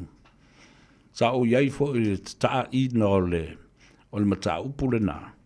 When we had the campaign in those days, la vai whalongalonga mai le komisina o whātawinga. Sa mai i mga lulu e whātasi mo le fionga i a watu tu i a Pete Meredith. Te leo tausanga o tuna i atu. Buy Samoan made manufactured goods. Na le winga o le whātosina le nā. Ma le nā fo i tau mo whainga le nā vai teimi leo toi au mai nei le teimi le nei. Tātou ono sai, whātau wina, pia tātou wō le maketi. Wa ai po whea o iei o loa Samoa, le pepe a Samoa, le talo a Samoa, le whai le uru a Samoa, le i a Samoa. Tusa lava pe luas fulsene, lima susene, pe tā la e taunga tātu ai, le o loa le a Samoa. E o iana mea tau lima. E taunga tātu ai i o loa fiti, matonga, le atukuki ma i lātou. Ma fau alofa i a Samoa. Le au fai whāto anga, ma le au fai Faiva, ma le au ngosi o loa. Ma fau alofa i a. You buy on the emotions, thinking about the hard work these people do, day in, day out. Ma fau le fai whāto anga. Malona oso tō te apula, le ala usu iuta ma le sau. Le munga la ma le timunga talo fai, i le talo mapo lele na mai so lau. Ai ele o tanga lo matua ma muli talo. Kala vela la kalanga sa fa ya soya.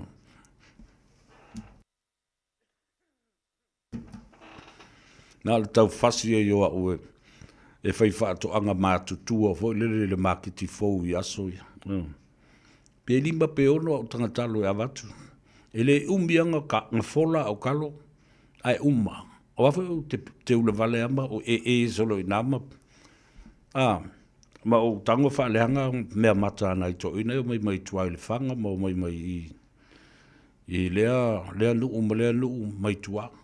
Whatu vai, susu ma kalo la wari i. Heo mai whakau kalos au lai titi pe ole. Fitu valu iwa se fulu sutas suluta sa. Uma kauanga, uma koi mapopo, al wako i makalo wafo e fu e hale tautalo. Ia mana tua le teimi lai lima tā lai tautalo. A taunga tā tele was fu tā lai tautalo. Ai toi titi a tā lai le talo. Ia toi tongi atu e malisi talo i lunga whak. Wā, ele maria lo loko. Talo mamapo nei mai tua i ele o sola ua. O tangalo matua mamuli talo. Mai kala kanga. E ke sa, rava ai la al kamakiki la. A ave nei, ia talo nei e whaalifu e su e se me whaale tonu. Mau te o mai asu e o I le mea. Whako ke le anu e su e se poloka le ko ke o mai o leo whakalikali koi. Ia la ubala I le ina. Whamai kala ko inga Yesu le. Alka me kikire le I le ma uma ko e ama wawenga uma ngkaloa le aka ku sa fa ima ka ku kau fasia ka me kikia le. Ati na e na Samoa. Ati na e na te mafau I le fai whātu anga. Ai ale mā nawa loloa ale maulu o si tau ina fo lele ngā tei whale. Le pone fo lele ma le pau malo ma fifia lea wa mai alo lolo la le kama. Do you ever stop and think about these people and what they do daily? The routine each day of going to the plantation. Ale papua anenale. Le pa molenale. Tauna yaini mea tātou te tua iai. Ma le ala fo le nā. E whaaloto tele ia ma whapena fo o nauru ia o tātou tangata. Whaatau, tau mafa, o loa e ngā osi I Samoa I 5 o tangata Samoa awa e te sila fia le lei. O le tupe lea e toe fo I sa o lava I tanga ale au fai whaato anga ma lau ngā osi o loa ia ma lau fai Faiva ale atunu. So keep that in mind. Remember our farmers. Remember our fishermen. Remember our producers and our manufacturers. Ia mana tua tātou au whai whātoanga. Ia mana tua o tātou tautai o le ngātai whale.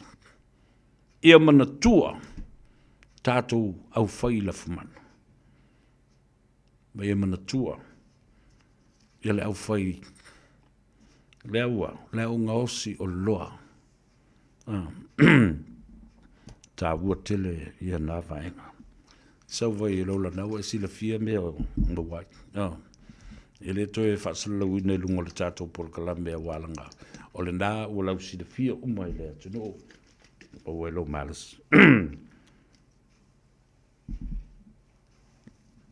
O maila ia leo le talanoa.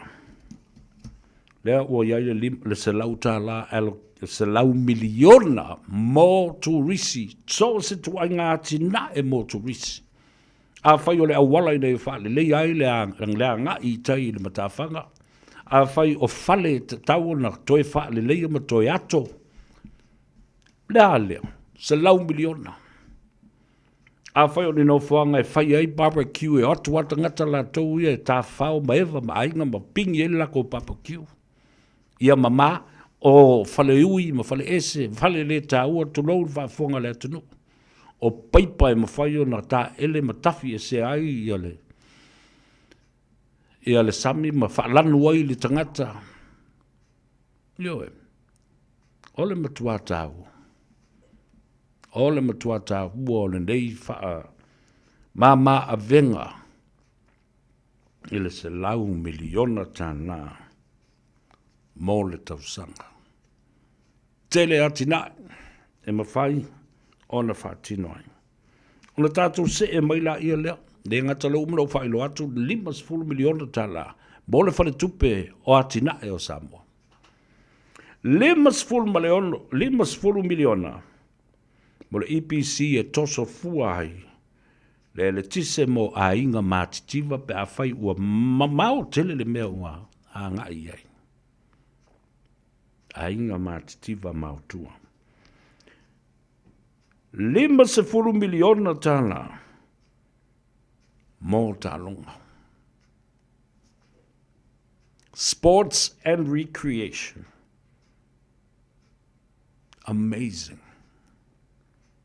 Io. Ele sauto whafonga mai le asutona I o mātala no am whaasoma le sunga a whata maulolo Wellington e Malifa. Stasio tu stala mo leo whaasalau e publisher.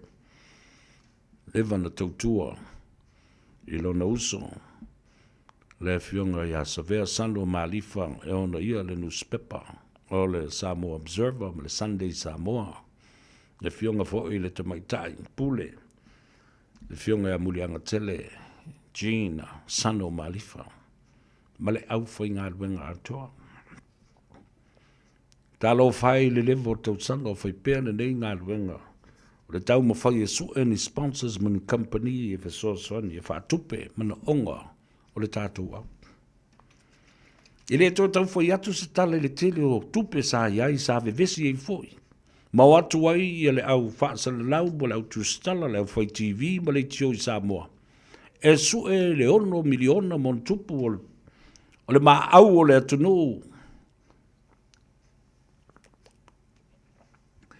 Sa tu whaata sio mo le alofo i le ipu le larulangi. Aia. Wa tiau fo i le tangata aia. Wa ai fo i le tangata. Tire koe kau fo yakula po inga aia ngami.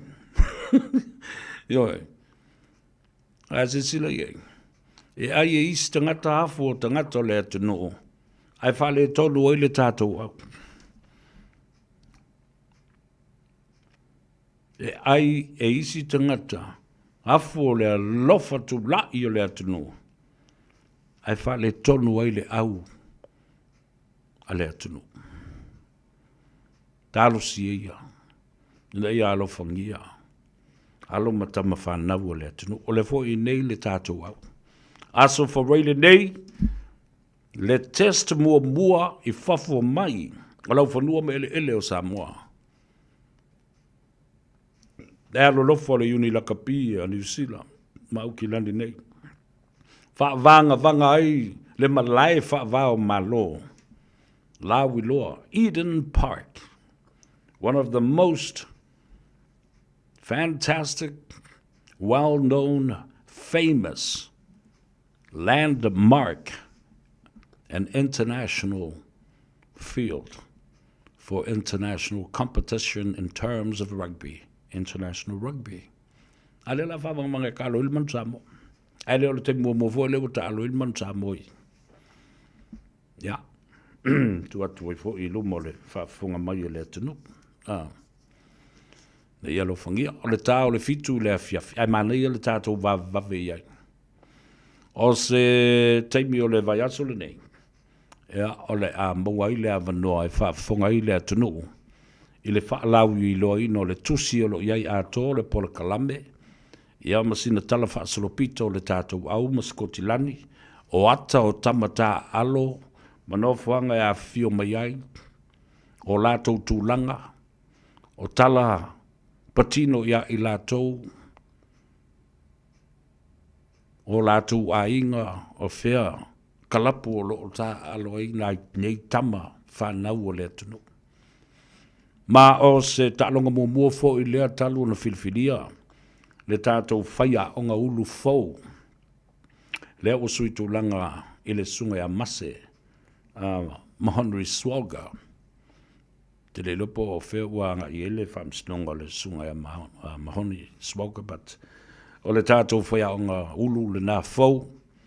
Le whionga le swafo ia le malu. Tusi ata pisi. Ewa fo ina tautua I le tātou au le manu Samoa ma avea ma kapeteni. Ia lea la, ia ua tula I mai, ma ua ave iai le whaamomua ma tangaloa tusi le tātou uni lakapi le lakapi ia Samoa. O le tātou whaia o ngā fau, whaia o ngā ulu le nā. Le whionga, ia le malu tusi ata pisi. Ale sau me whaia, wai le sau TV. Tātou yo a tātou mua ia I nei. Te ua tumu le mea le maua se, tano whang. Ai vave iai. A wau te loa. E timu le fiafi. Ai alo loto ma lo fatu ma lo loto nuu ma le loto atu nuu. Tātou vave ai o loe le I lalo o no whanga paolo ia a una timu pela alae marutia. Mai le malulu ma le su le timu. Ele yo mai e tau pe fia le tau le ticket. Ai o le a whailo atu tai au po le asolulu e autu mai ai I le tusi leo le polkalame. Ia, ma ole a iai fo I ma le tūlanga. O le whaalawi loa o nai company. Pisinisi tu maorti, ma company o lo o mwhai na lato soso ni mai. I le sunga. Ia maulolo whata Wellington e malifa. E whata nuu ai ma whatino ina le puakalame lea. O lea uto e 10 minute o na tāleo le itu lai ono. O lea tātou wō I le malolonga. Pupu ona iai a tātou whawhiwhianga sui whiwhi loi. Whanofo fi mari ai oe, whaala I o mata a o tāo mamalanga I le ala. E momoli oe le tau whale. Ia, whapena foi, nai a tātou whasalonga whapisinisi. Ia, e mawele tupe whatino ai ma whawau le ngā ruenga. Ia. Ia, lea, ben mai. Ua malu mai le afiafi. Ia, ai ngā elo foi ma le la I Faiva o Samoa.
te malosia Loa lofa Lea o te ola Hallelujah oe Ile nu ue mapuai Pele Ele ai se loto e fai Oh olea Oh folinga o te malosia Loa lofa Lea o te ola Hallelujah oe Ile nu ue mapuai Pele Ele se loto e fai Sa utuna Va ava ai Ile lalo langi Ua e sola O mata Faiva ai Ua e tu Na o ita e tawivi ai Loa lofa Lea o te ola Loa lofa Lea o te ola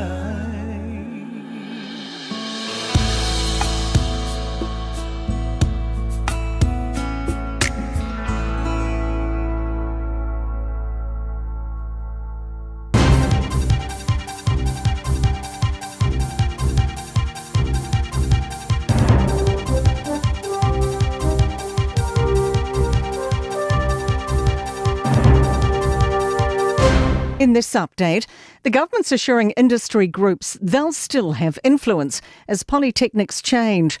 Next year, 10 polytechs will return to regional governance, 4 remain under Te Pukenga's umbrella. More decisions will be made about them next year. Vocational Education Minister Penny Simmonds says industry skills boards will still set training and qualification standards and give financial advice. They are going to be front and centre of industry training to ensure that those undertaking industry training are getting the skills that industry needs. Labor leader Chris Hipkins says the government's chosen the wrong time to reform the model. To turn the whole system upside down all over again, right at a time when we need to be increasing the number of people we're training is a bit crazy. Huge landslides in Tasman have caused widespread destruction in the past week's damaging storms. The area's state of emergency continues, but recovery efforts are in full swing after flooding, slips and power outages. More than 800 properties are being assessed for damage in Tasman and Nelson. Ngāti Motai local Steph JUL says log jams that saw homes flooded are being cleared. Sort of further up the little stream that I live at, so it's all happening. As soon as I wake, it's the sound of machinery. Police have confirmed a truck driver died today when a concrete truck crashed into a house in Auckland's Remuera just after 9 o'clock. Malachi Schubeck's mother has finished giving evidence in the first day at the coronial inquiry into his death. The 5-year-old was murdered by carer Michaela Barriball in 2021 after months of abuse. Jordan Dunn's at the inquest. Jasmine Cotter was in prison at the time and broke down in tears describing her final phone call with Malachi. During cross-examination, she described how Barriball fooled herself and those around her into thinking she was kind and loving to Malachi. She says it breaks her soul to know the boy's daycare knew about his injuries. That's news. In sport, Liam Lawson looks set to retain his seat in Formula One for the 2026 season. The Herald is reporting the Kiwi driver will likely remain the senior driver for Racing Bulls. That's Red Bull Racing's junior team. It's understood Red Bull want at least one experienced driver at Racing Bulls next year as Formula One's new regulations come into effect. Coach Scott Robertson's challenging the All Black squad to have the right mindset for the third and final test against France. Wins in the opening 2 matches see the ABs go into the game in Hamilton, having already wrapped up the series. And Sonny Bill Williams is happy to play along with Paul Gallen's mind games in the lead up to their boxing bout on Wednesday. Williams insists he's taking the pre-fight blows in stride. That's sport.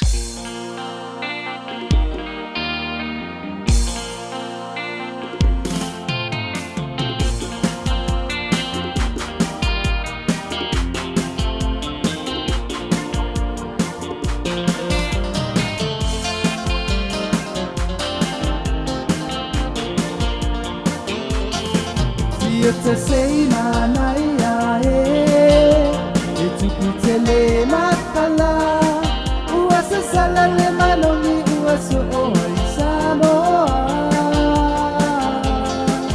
te pai panga toloa ono uwai wala wiloa ala o pese ai nai tama o le pile ula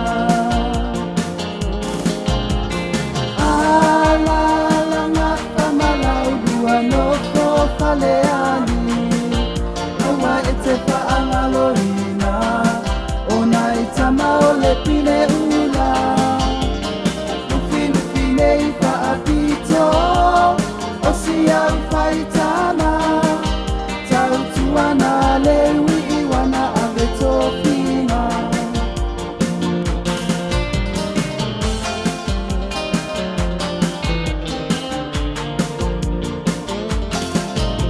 salani malo fisula umauta yau ainga e afio ai ofui maono malo titusa a ole mauta opane fasa afio ai le alala taua tuata naloa oi konta sinupanga malama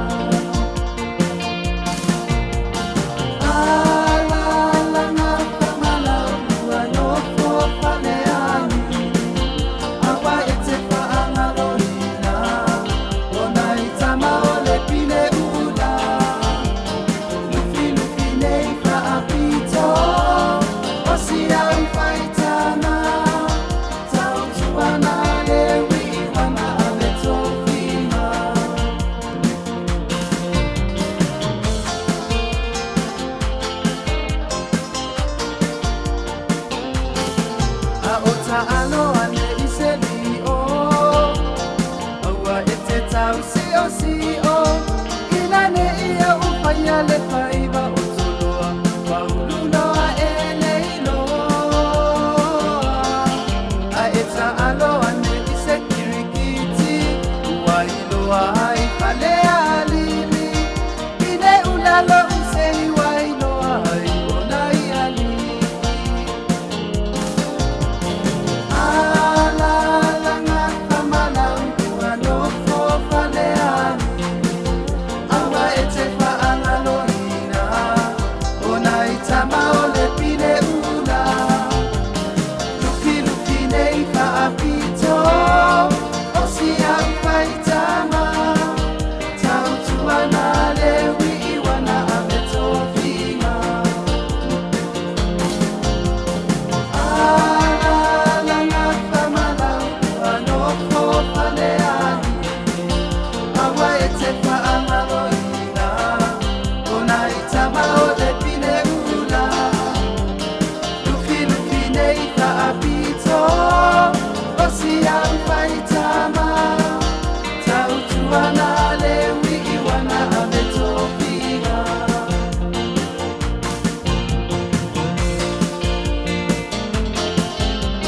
Ia, le nā tamo le pine ula o le vii o le mātou I tū mālo I whalea lili.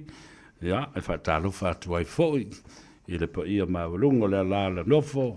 Ia, e maise fōi. Le pa ia māwalunga. Na sanga ese le tātou I tū mālo. Ora mai leo la tala doa I se tasi o whaasinsilanga tā ua leo mo tauru mai le tātou fisa. Whaafonga mai ia le mamalu o le o le itu malo palota o sa fata mua ma le itu malo lo tu whangā. O le wala watu ma le whaaloalo, e sui lango o le waenga whaafai o le fast mo le itu malo whaapalota o sa fata le tasi, e au fia ai a fio anga nei o salamumu, sa napu, sa tawa, ma loto whangā ai whaapea. I le whaaloalo lava, e whaasila sila atu wai e whaapea. O le atu e whaia le isi a tātou whailoa inga.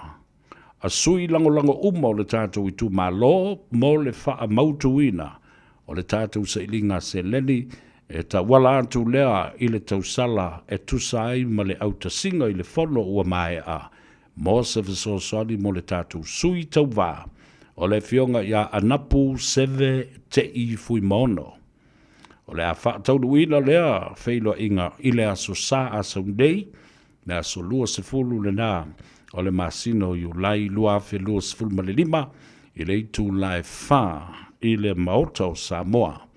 O mangele, e le isi tu awala o le Mangere Town Centre, mai tatalo atuai le ava tele ma le whaalalo I tupu mai e mawhale upolu, paolo fo I mangafa. Ma tama whanau o si o tātou I tu malo, whaapalota sa whata mua ma loto whangā. Tātou te whaatasi ai mo le nei whontanga. Tā pena ai lo tātou whaamoe. Whaia ma le whaaloalo tele o le komiti mo sa whata mua ma loto whangā. Seinia o 7 ai 5 o le te whono. Whaamole wala wane le telefoni o lua Faiva lua tasi o 5 iwa. Toi whaafonga numera na le te whono o lua Faiva lua tasi o 5 iwa. Ia po le sunga ia lau vi a Sarah. I le telefoni o lua tolu o ono lua tasi fitu. Numera na le sunga ia lau vi a Sarah.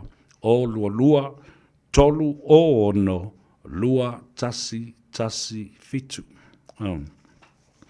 Au whaalanga longo atu. To atile I o le fono le na usu le sala ua tona I atu. Ia le foi la ua toi talo le fono. Ina ia whaamautu wai, ia le whaamoe o le itu malo, whaapalota sa whata, mua, maloto whangā. Malatua, tasi le itu malo, lea vevesi ai nei. O le anawa tau sa iai ia le whaatuatua I le tua sa mua o tasi. A o le io o ina wā le whangatia. O le toi whafo I leo le fō sa le aula. E a manatua la, o sa le aula, e le si o na vaenga, I le motele I sa la whai. E a o le au wā. E a ma le afio anga o sa la mumu. E tō mua, e a po o polu fōi. Manatua tasi le vaenga na lai ono sa vali ese le sunga lauri le maria toa. Ma wha ma vai atu I le whainga malo tu le epa. Ma le hero pipi. Ina ia toi whaafo I le mamalu o le foa. O le afio anga ma le tu malo sa le ula. I vai tutu. Ai o le tos to singa. Ma le vai ina o I tu malo. Ua wha pipi I ai le afio anga o salamumu ia sa fata le tasi ma loto whanga.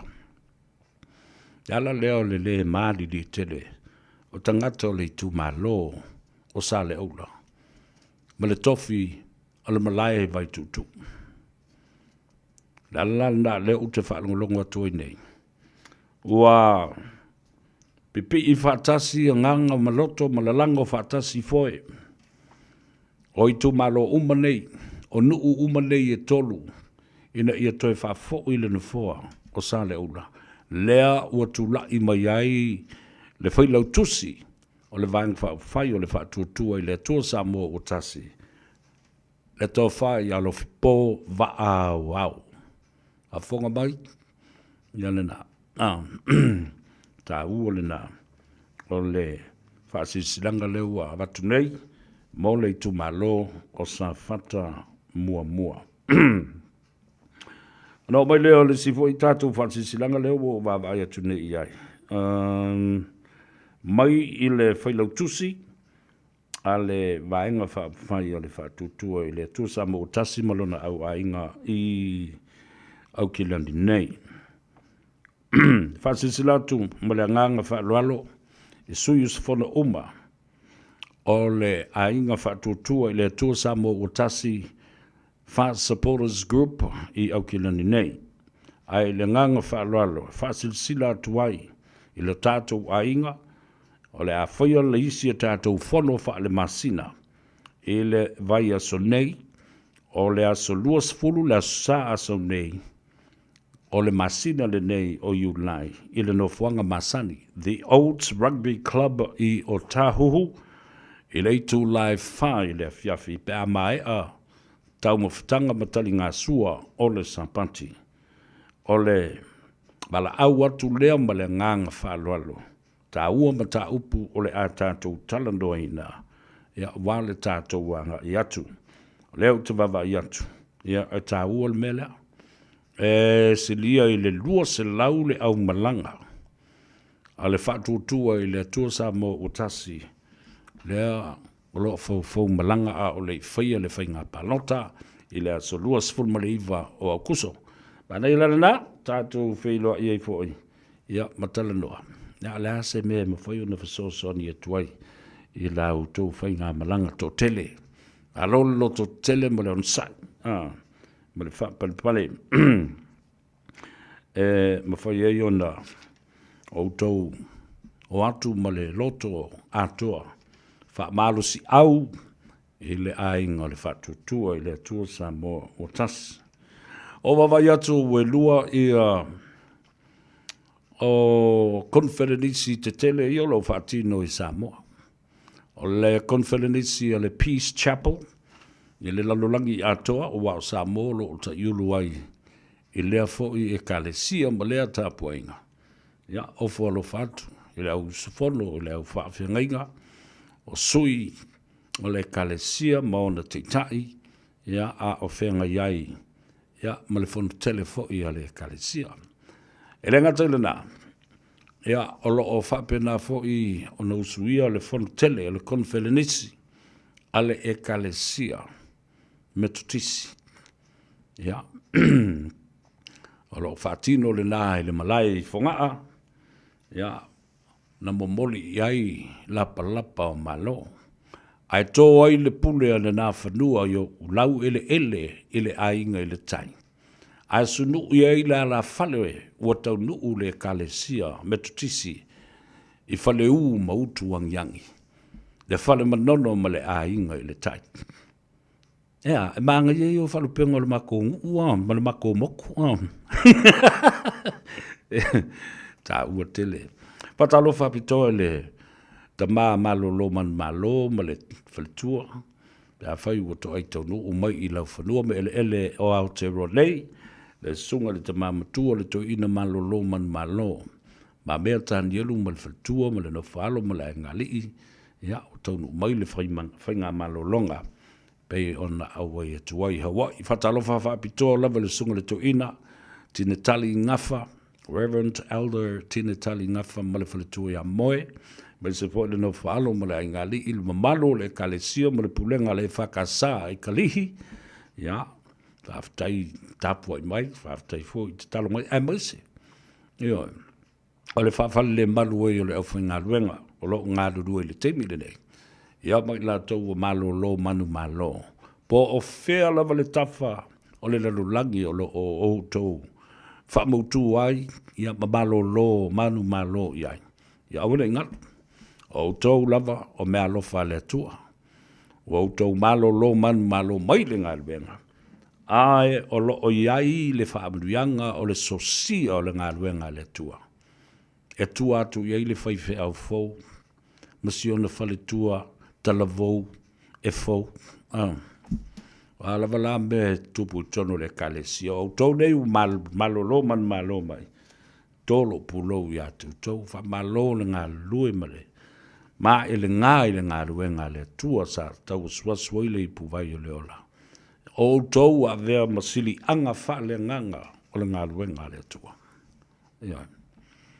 Ia se mea kokele i fo i mai e. Mea le lei, whakasi ma mea wha le lei. Au o tau maua i fo i nā le metotia. Ma au wala e fo i ai ia whawhita uri. I lea taimi, ma lea taimi.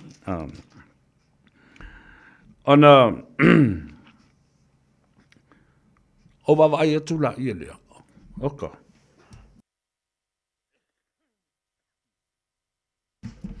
Le matango fie o le festival. It was a music festival and gospel festival, music festival I Whongaa. I le malai Whongaa. No whanga tu tonu lo iai le kalesia o le metis. Aftai le tua, ia maa te talo fo le nai le tua ina ia manuia usu ngā whano uma e kalesia o le usu whale whandi mai lato uma. Ne tūpulanga te le vau, vasenga I tai mō lato whale tua. O whaiwhi au malo lo manu malo. Mare pūlenga atoa ale e kalesia metotisi whapena fo I le Peace Chapel. Ana ia musika sa wawa e tfo I le uso ia le sa lani alo, ia ma le tele o foi pese. Me se foi le foi pese a tina, foi le uso fer fandi. Fale tuo o ali ia o mati a kolo ma fai fi au fa wina. Ole e kalesia metotisi. Ole wa au mai ilunga. Sa o mata tu le whaatala no ino tu le epa, I le pō na pō. Le maenga le o lana onga whaateitai le mai Sydney.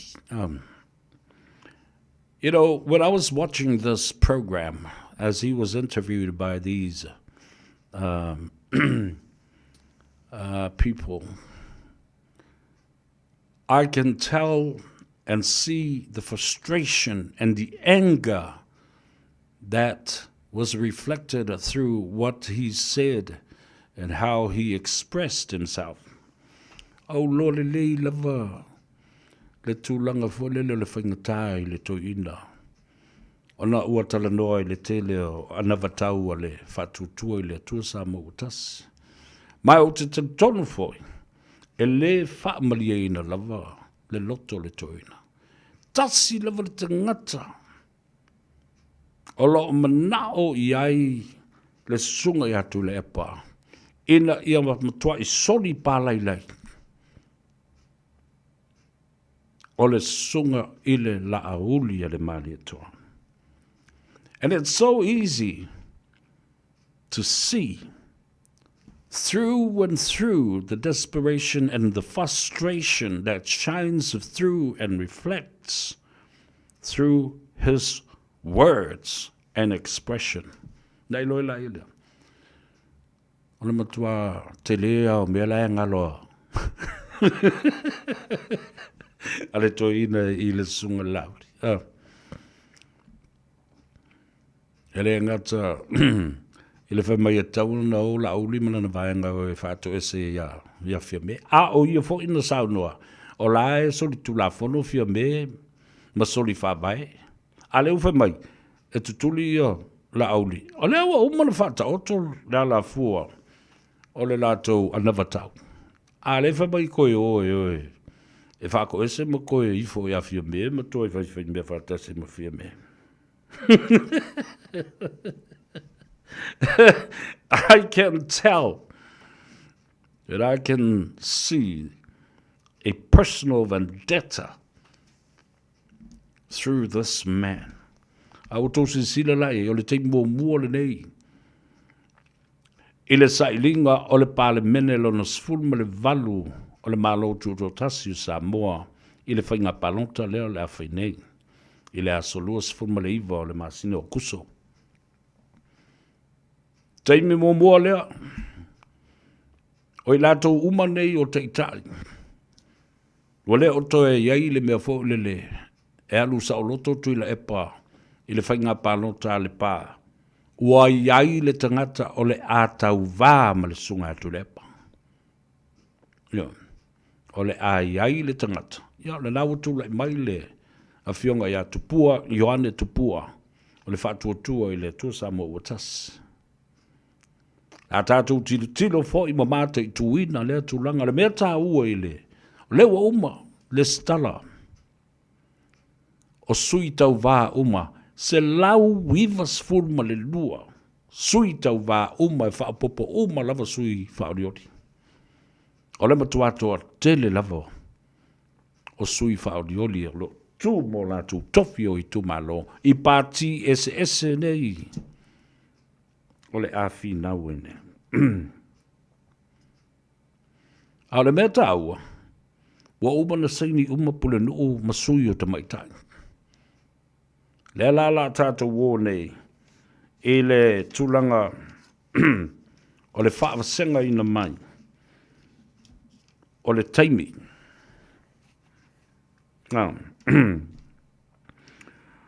O le aso sfulma le wha o le aso. Le ana a matai o na tui nātu le avanoa. I sui tau wā uma lava ia ua mai o na le stala. E toi wha ui mai ai I tua lo swafa pe a whai. Wa e le manao. O sui lo mawhawhau. Ua whautuaina oe. E te malolo. Ia ma e tā pua. Tau la no o tu les whawaile o le vai aso le nei. Le aso sfulma le banu. Wa uma le whai lau whai unga. Ma o le aso whawaile fo le nei. E tau na soa I le pule o ai alu a o ai le alu. E mai se lava I tu malo na e tai lua to tolu tai to whāta ngata I le tu malo.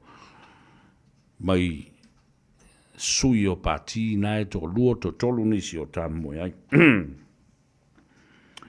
O na o lea I le aso sfulma le whāfone nei le aso sfulma le vanu. Challenges of candidates versus candidate.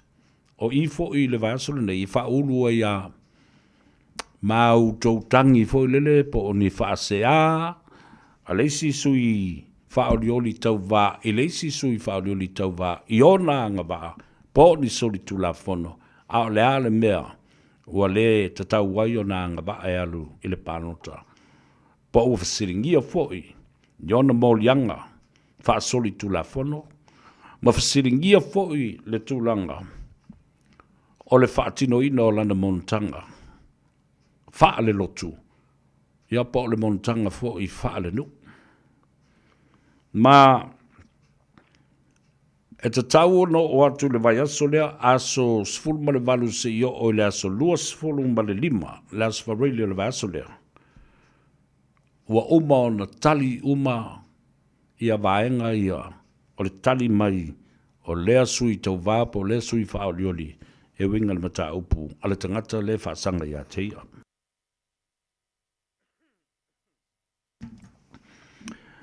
Ona o lo le I le aso luas ma le valu o iulai. O le a whaatino ai loa ma wha leo mai loa. E le whaamsinonga ia ni lu I tau, whaasanga lesi sui, whaipule lesi sui whaoriori. Ia, malu I tau na o le a whaalongo iai le whaamsinonga o le whaamsinonga maulalo po le district court. E ta tau no o atu le aso sfulma le limo o kuso. Ia, wa mai a ona whaata oto o mamai ia tali ia. A le whaamsinonga e winga I lea whaasea ma lea whaitionga whaasanga o le sui tau wā whaoriori I leisi sui tau wā whaoriori. Alona, I tu malo le la te tau wā. Ia, ona mai a lole ina. By the 15th of August, all petitions should be heard by the district court and the results are revealed. Ia, wa tu ina mai ia whai unga a whaamsino o le whaamsinonga. Ona tātou wola ia le tilo I te ungo le tulafono o whainga palonta lua festival mareiva.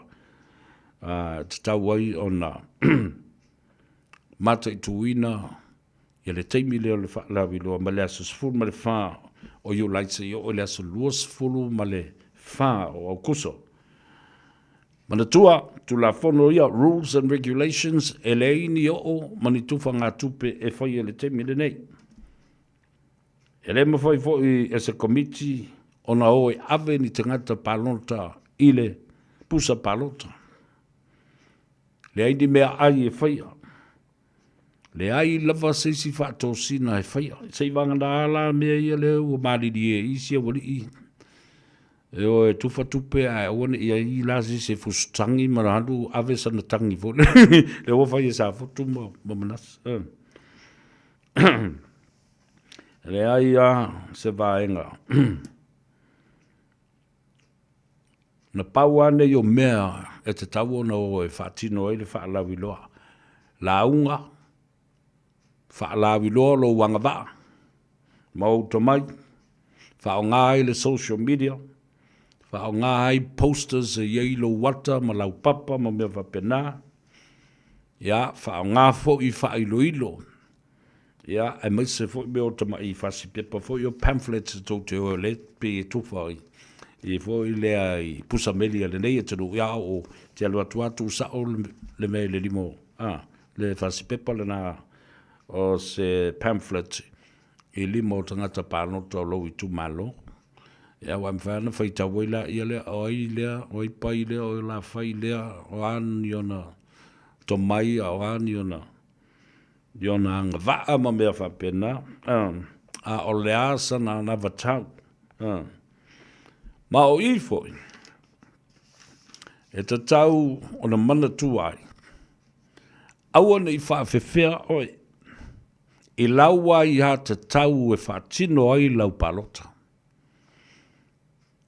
Le mea le whai so o pule ngāri, im whai pule o lea nu umalea whio anga tu lau tau langi a mese fo le pule mamalu o le im whai pule. Le mea le nā lei na sātia lea i ha te tau. Ma tau mi ai, ona le mea leo le tau whaafefe. La whawhena e tau whaafefe. A leo e tau mi ai lea ia tau, ma upu ia e la lafo. Aua nei pālota SS tangata. Owe SS a le whaingoa mea, ia le whai lawa le pulenga la lea. Ma malu ali mwhai pule o sa fotuma, ma manats. Ia maila wadi I e kau vai lafo, minkupe a kou ai. Yo, whao ngā. Ai aua lawa lane I alu sisi e whaise si morianga po la sisi tu ai ngā whai. Ai ia. Mo sau mea le lei mai nai mea lau rina. Sa la le fustanki. Ai ai malo. Ai le ai sisi e tau fia le palota o e po o ai lava. Te mana o e ave I lau palota. Le ala o iai ne mata upule na. Wa tofu I tu malone I tolu sa le whaia sana palota. I le whai ngā palota le lua whelus fumaretas. Le pā, le se palota le pā. Na o le sunga I atu le epa I le vai temina.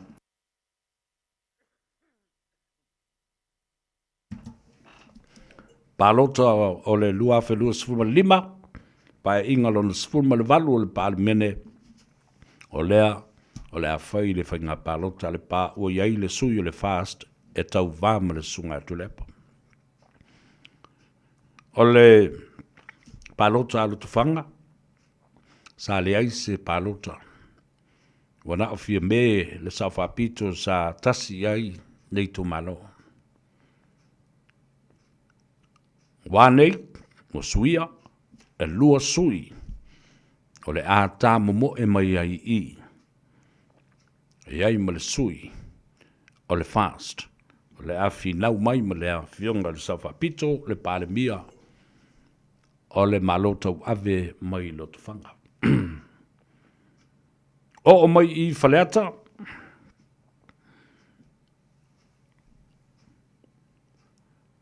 Sa le aise palota na whaia. I whaleata. O nisi o whawhita auli na tula e mai na. Na whiu a sue. Ia le pule no u whatasi ai. Ma le sui o te maitai. E seini le pepa. E tau vai le sui whaoriori. I le palota i le lua whesfun ma le fitu. Nowhere to be found. And it was suspicious. You know. Nam salumia ni whainga le manuia. Ina i au oana i le teimi e tāpuni eile le stala. O sui tau vā mo lea pati. E amma lea fo i tu malo whalea tali tolu. Wa tāpuni wa lea o ngā wa le ise me mwhai na toi whai. Nā lai ona le ai. Ia se sui tau vā i nā ma lea ise pālo tā lea le pule mai nā. Whalea tali tolu. But don't worry. Be happy. Le wa maua le whai pule. Maua ma le sui ta mai tai. Wha amaunia. Umana le stala. Ia le sunga i as towers. Sui la le nā. Ole whaatuatua i le atua Samoa o tas. Se lau wivas fulma le lua sui tau wā umalawa. Au fia ai mata mai tai. Luas fulma le tolu. Sui whaorioli. Mole i tū pāo tina mata mai tai. Ile palota le nei o le lua afe lua sfulma le lima.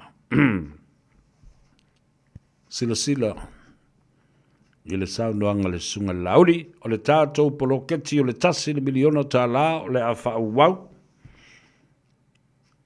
O le tasi le miliona tā la o le awha uwau i le 2 miliona tā la mole i tu malo e tele ona pitolo.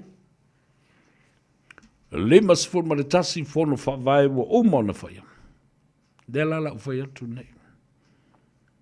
O manuia i tu malo. E lima sfulma le tasi. Iwa se lau tangata whai ngā luenga uma o fono whawai nei e lima sfulma le tasi. A whai nei atu lai mailsunga atu lepa. E talepe matalea. Ma whaatawhea le neipolo keti tā ua. Wai loa matilofia lona au ngā ma le tā ua. O le tamau a inga si i ma le anga i luma. Mō Samoa atoa. Whea le anga i ei o tau e iwa se lau. O whono whawai. Pea rau whai atu. E le tilo atua sisi o le sa o le tau ainga. Po ni pule ngā li ima whai pule o atu tutu i nā le pusa pālota, ma wawa ai i lau pālota, po ai le te pālota, o le tāla pepelo ia. Tu le mea le nau le tau whawhiwhi. Io e. Wai le sao, e te leilo po ai le la, e nau le tōtasi le tangati tono le ating pusa. Po le pusa pālota, e alo tuai e whela na pālota. Te tono mai oi le mea. The unexpectation, but o tonu iai. E matautia. My analysis is this. Nau nā mata atu whapena. Nā o le whā lava pē lima. Ni tu malo mai le motu tele i sala whai e o ese mai le whatuatua i le atua Samoa. Tasi au le tu tele e toi fo i umalava. Le se fulu lima po le se fulu ono foa. O le motu tele i sala whai i le whatuatua. I la uwa ai le nā. I leo se me le anga. My own personal analysis, depending on my assessment and what I'm seeing now, and my survey with people that I talk to, not only here, but in Samoa as well. O le pusa pālota e sui ato i le mea. Nā o oea ma le nganga o le tua e te iloa ai, e te fiaola, e te tua i le atinae. E te tua i fo i nāma e whapea, oi, ia le awhai nei, le nei mea. Nā o le se lau aso, nea le a whaamatu umai ei nei whaamanuianga. I le umi. O na tua lea I lea. Ia mana tua le a tau sa vea, ma le matua o le launga. O Samoa o lea tunu tofi, le o sea tunu utaliola. O maave fatu seito nai pe ona fai mai ai le tamo Iosefa. O maave le suoto sina. Lu le seito yo tau ele. Faaola au tau fatu anga mau tau atinai. Ia le nā. Awane I tātou wola whaalango. Tātou wola whaatua I le atua. Putu I nātu, na mana onga o Samoa I le atua. Wa whaifo I le atua. Ma whaavai o le atunu. E tali manu, ma manuia o Samoa I le atua. E le whaatali I se tupe. E tu ufu atu I ate oe. Po o se tau mawha e tu lima atu I le whafonga o le atunu. O le tofi masani o lo iai. E ai au mea ai maleafu. Mana tua foi. Na ufa matala I ate oe pe a o na vai lua se whainga malo. The daily routine, lifestyle of those. E ola whaalango I le tupe. Ma ola whaalango I mea ai e tu lima. Ma le soi fuanga masani I aso whaipea, the daily routine of those. Wa la lango ina ia awane I o lato wola whaalango. Ma ola whaatalitali I le tupe. E ala Paul tangata. E ola whaatalitali le tupe maola I tufanga tupe. E alu le ATM le tai au. E siaki po o sau se mea. A sau le lei ua. Whaatau mafa. O le fale a ai fia ma ori. Tangata lea e le tali ai. E le tali ola. La le daily routine ngā luenga masani o le aso ala whai le tai au. Suoto sina pea ato le amo. Ma le oso. O ma te pula ma o ma meo fatu saito. Tuto. E se vole toi ngā talo la o le sa moe whai fo masina o whawhai o whape ngāri kili.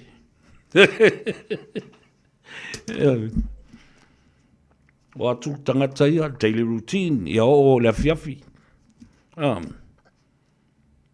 Toi o tangata ia i le ATM. Toi tala mai tu pe tua o man whatau mai me ai o mai a ai sau I mal pusapia. Kama mawhanga o le fiafi. Ya, a o le mea tasi. Daily routine o le vanga le ngā lue o mai. Fale o le alawa le mea o whai. Ai le moa. Ai le pua. Le whari futalo. Aso na so ai, ala whai le vanga le o leile.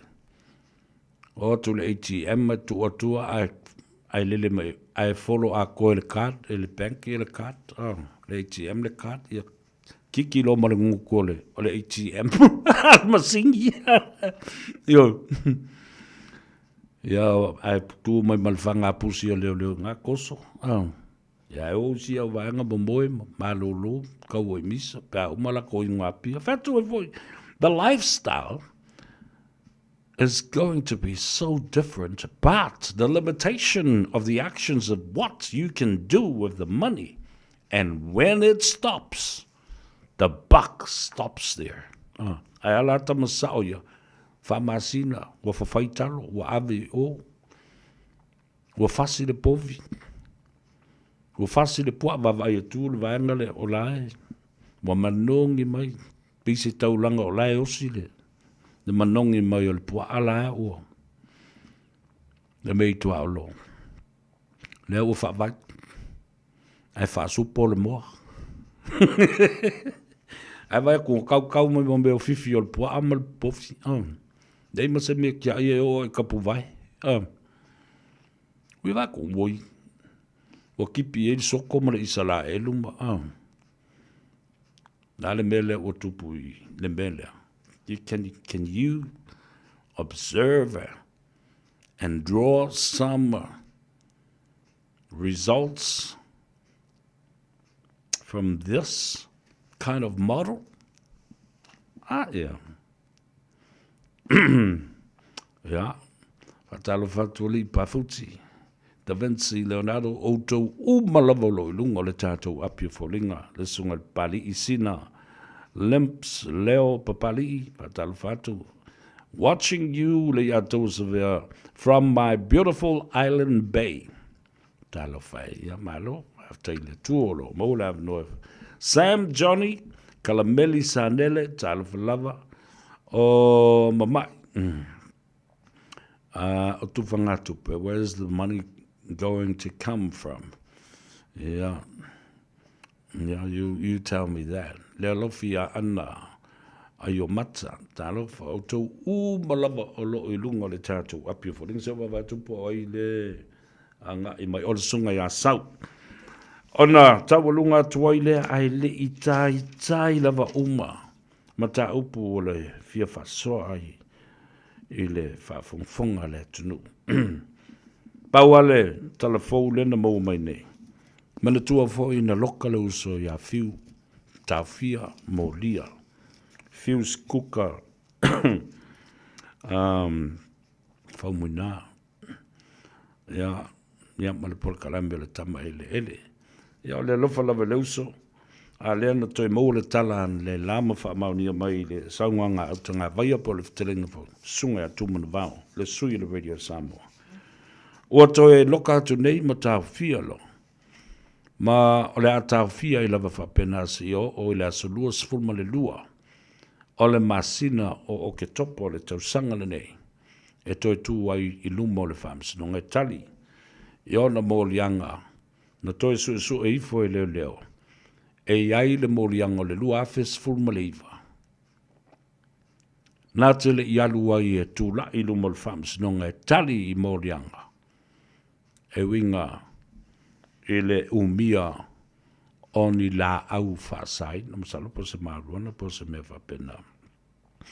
Lela, ia, ua matua turi au pū ai lava. E le vasenga o ri malu o le malo.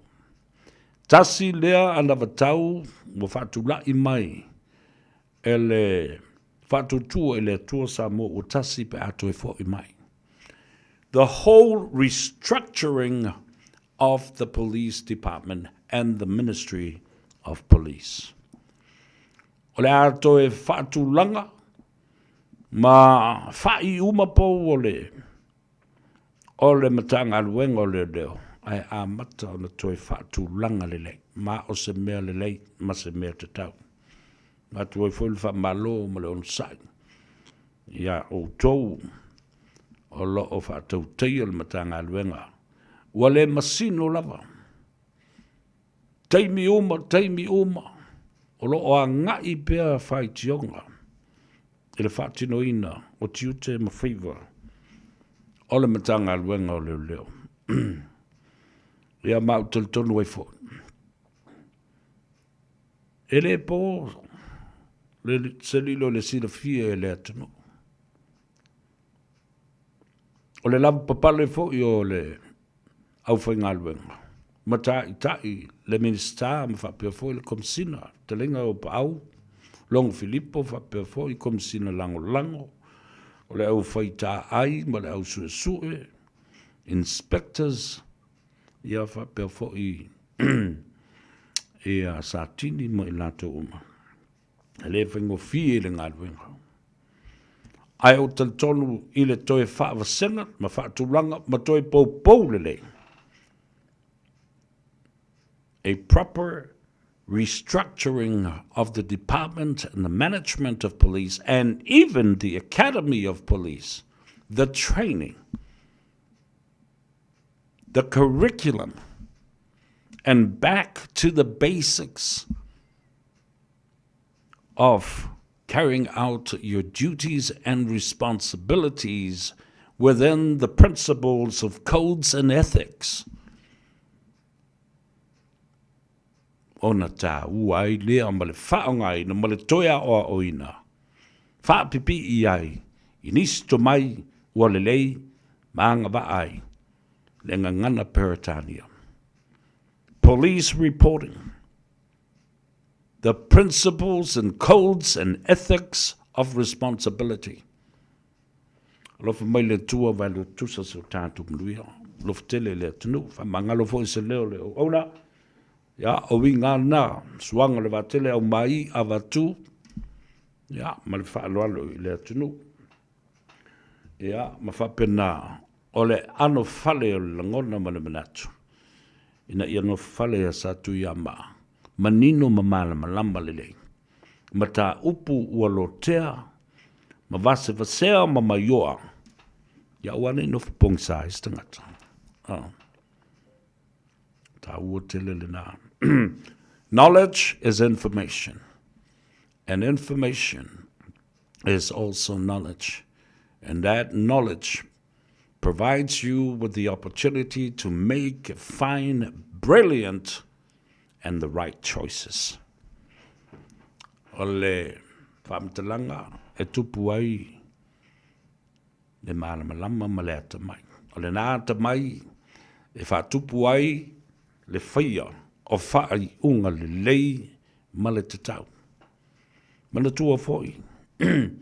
Muanga ngana, vaonga ngana, utu ngana. Ma upu e whau ele ngana. Knowledge is learned. O le poto o le mea o a oina. But wisdom is the application of that knowledge. A o le ata mai. E whaau ngā, e whaatino ma whaaleo. Whaatino ai le poto a o a oina. O nā lea, ona ta oto mai lea o le mea lofa le tua. The gift of common sense. Mea lofa na nā lea tua o le fuafuanga te tau le mea fau e whai e le whai onga. Ia, pari e tele le tātou tanu, ai mai se foi, se fina ngalo o le sunga ia sau. A wala uto mawhtanga, le ave pasi o le pasi moe, ma le vaa moe. A si tātou o. Si tāre pese lea. E whaamaruwi atu ai i le tanu. Ia, ai mai se o le pese ale, fia ke le iesi o antile o vai tupu. Alo whatu ai fo ilo mātou tina pele i Samoa. Jau lua i ali i nā whaitele so alo whapalepale mata le lofa. La vea, ia, whapea fwisi o mātou tina. Ia, anti whaaravelave awhamasanga poina ulu. I Kahuku i Hawaii. Ma le tua fine. Ia, Ivan. Ia, o le atale pesi. O whela il kako pesi le ali. Le usoe sa uia ona ua pau o se mea ua ou maua. I o ulima. I le nei afiafi o le asonga fua. O tala nā, e winga i o tātou tangata le nei aso le amatanga o le mai aso. And dear friends and brothers and sisters and fans of Radio Samoa, those are the stories of our people today. Le atau sa vele nei, soifua mai e manuia.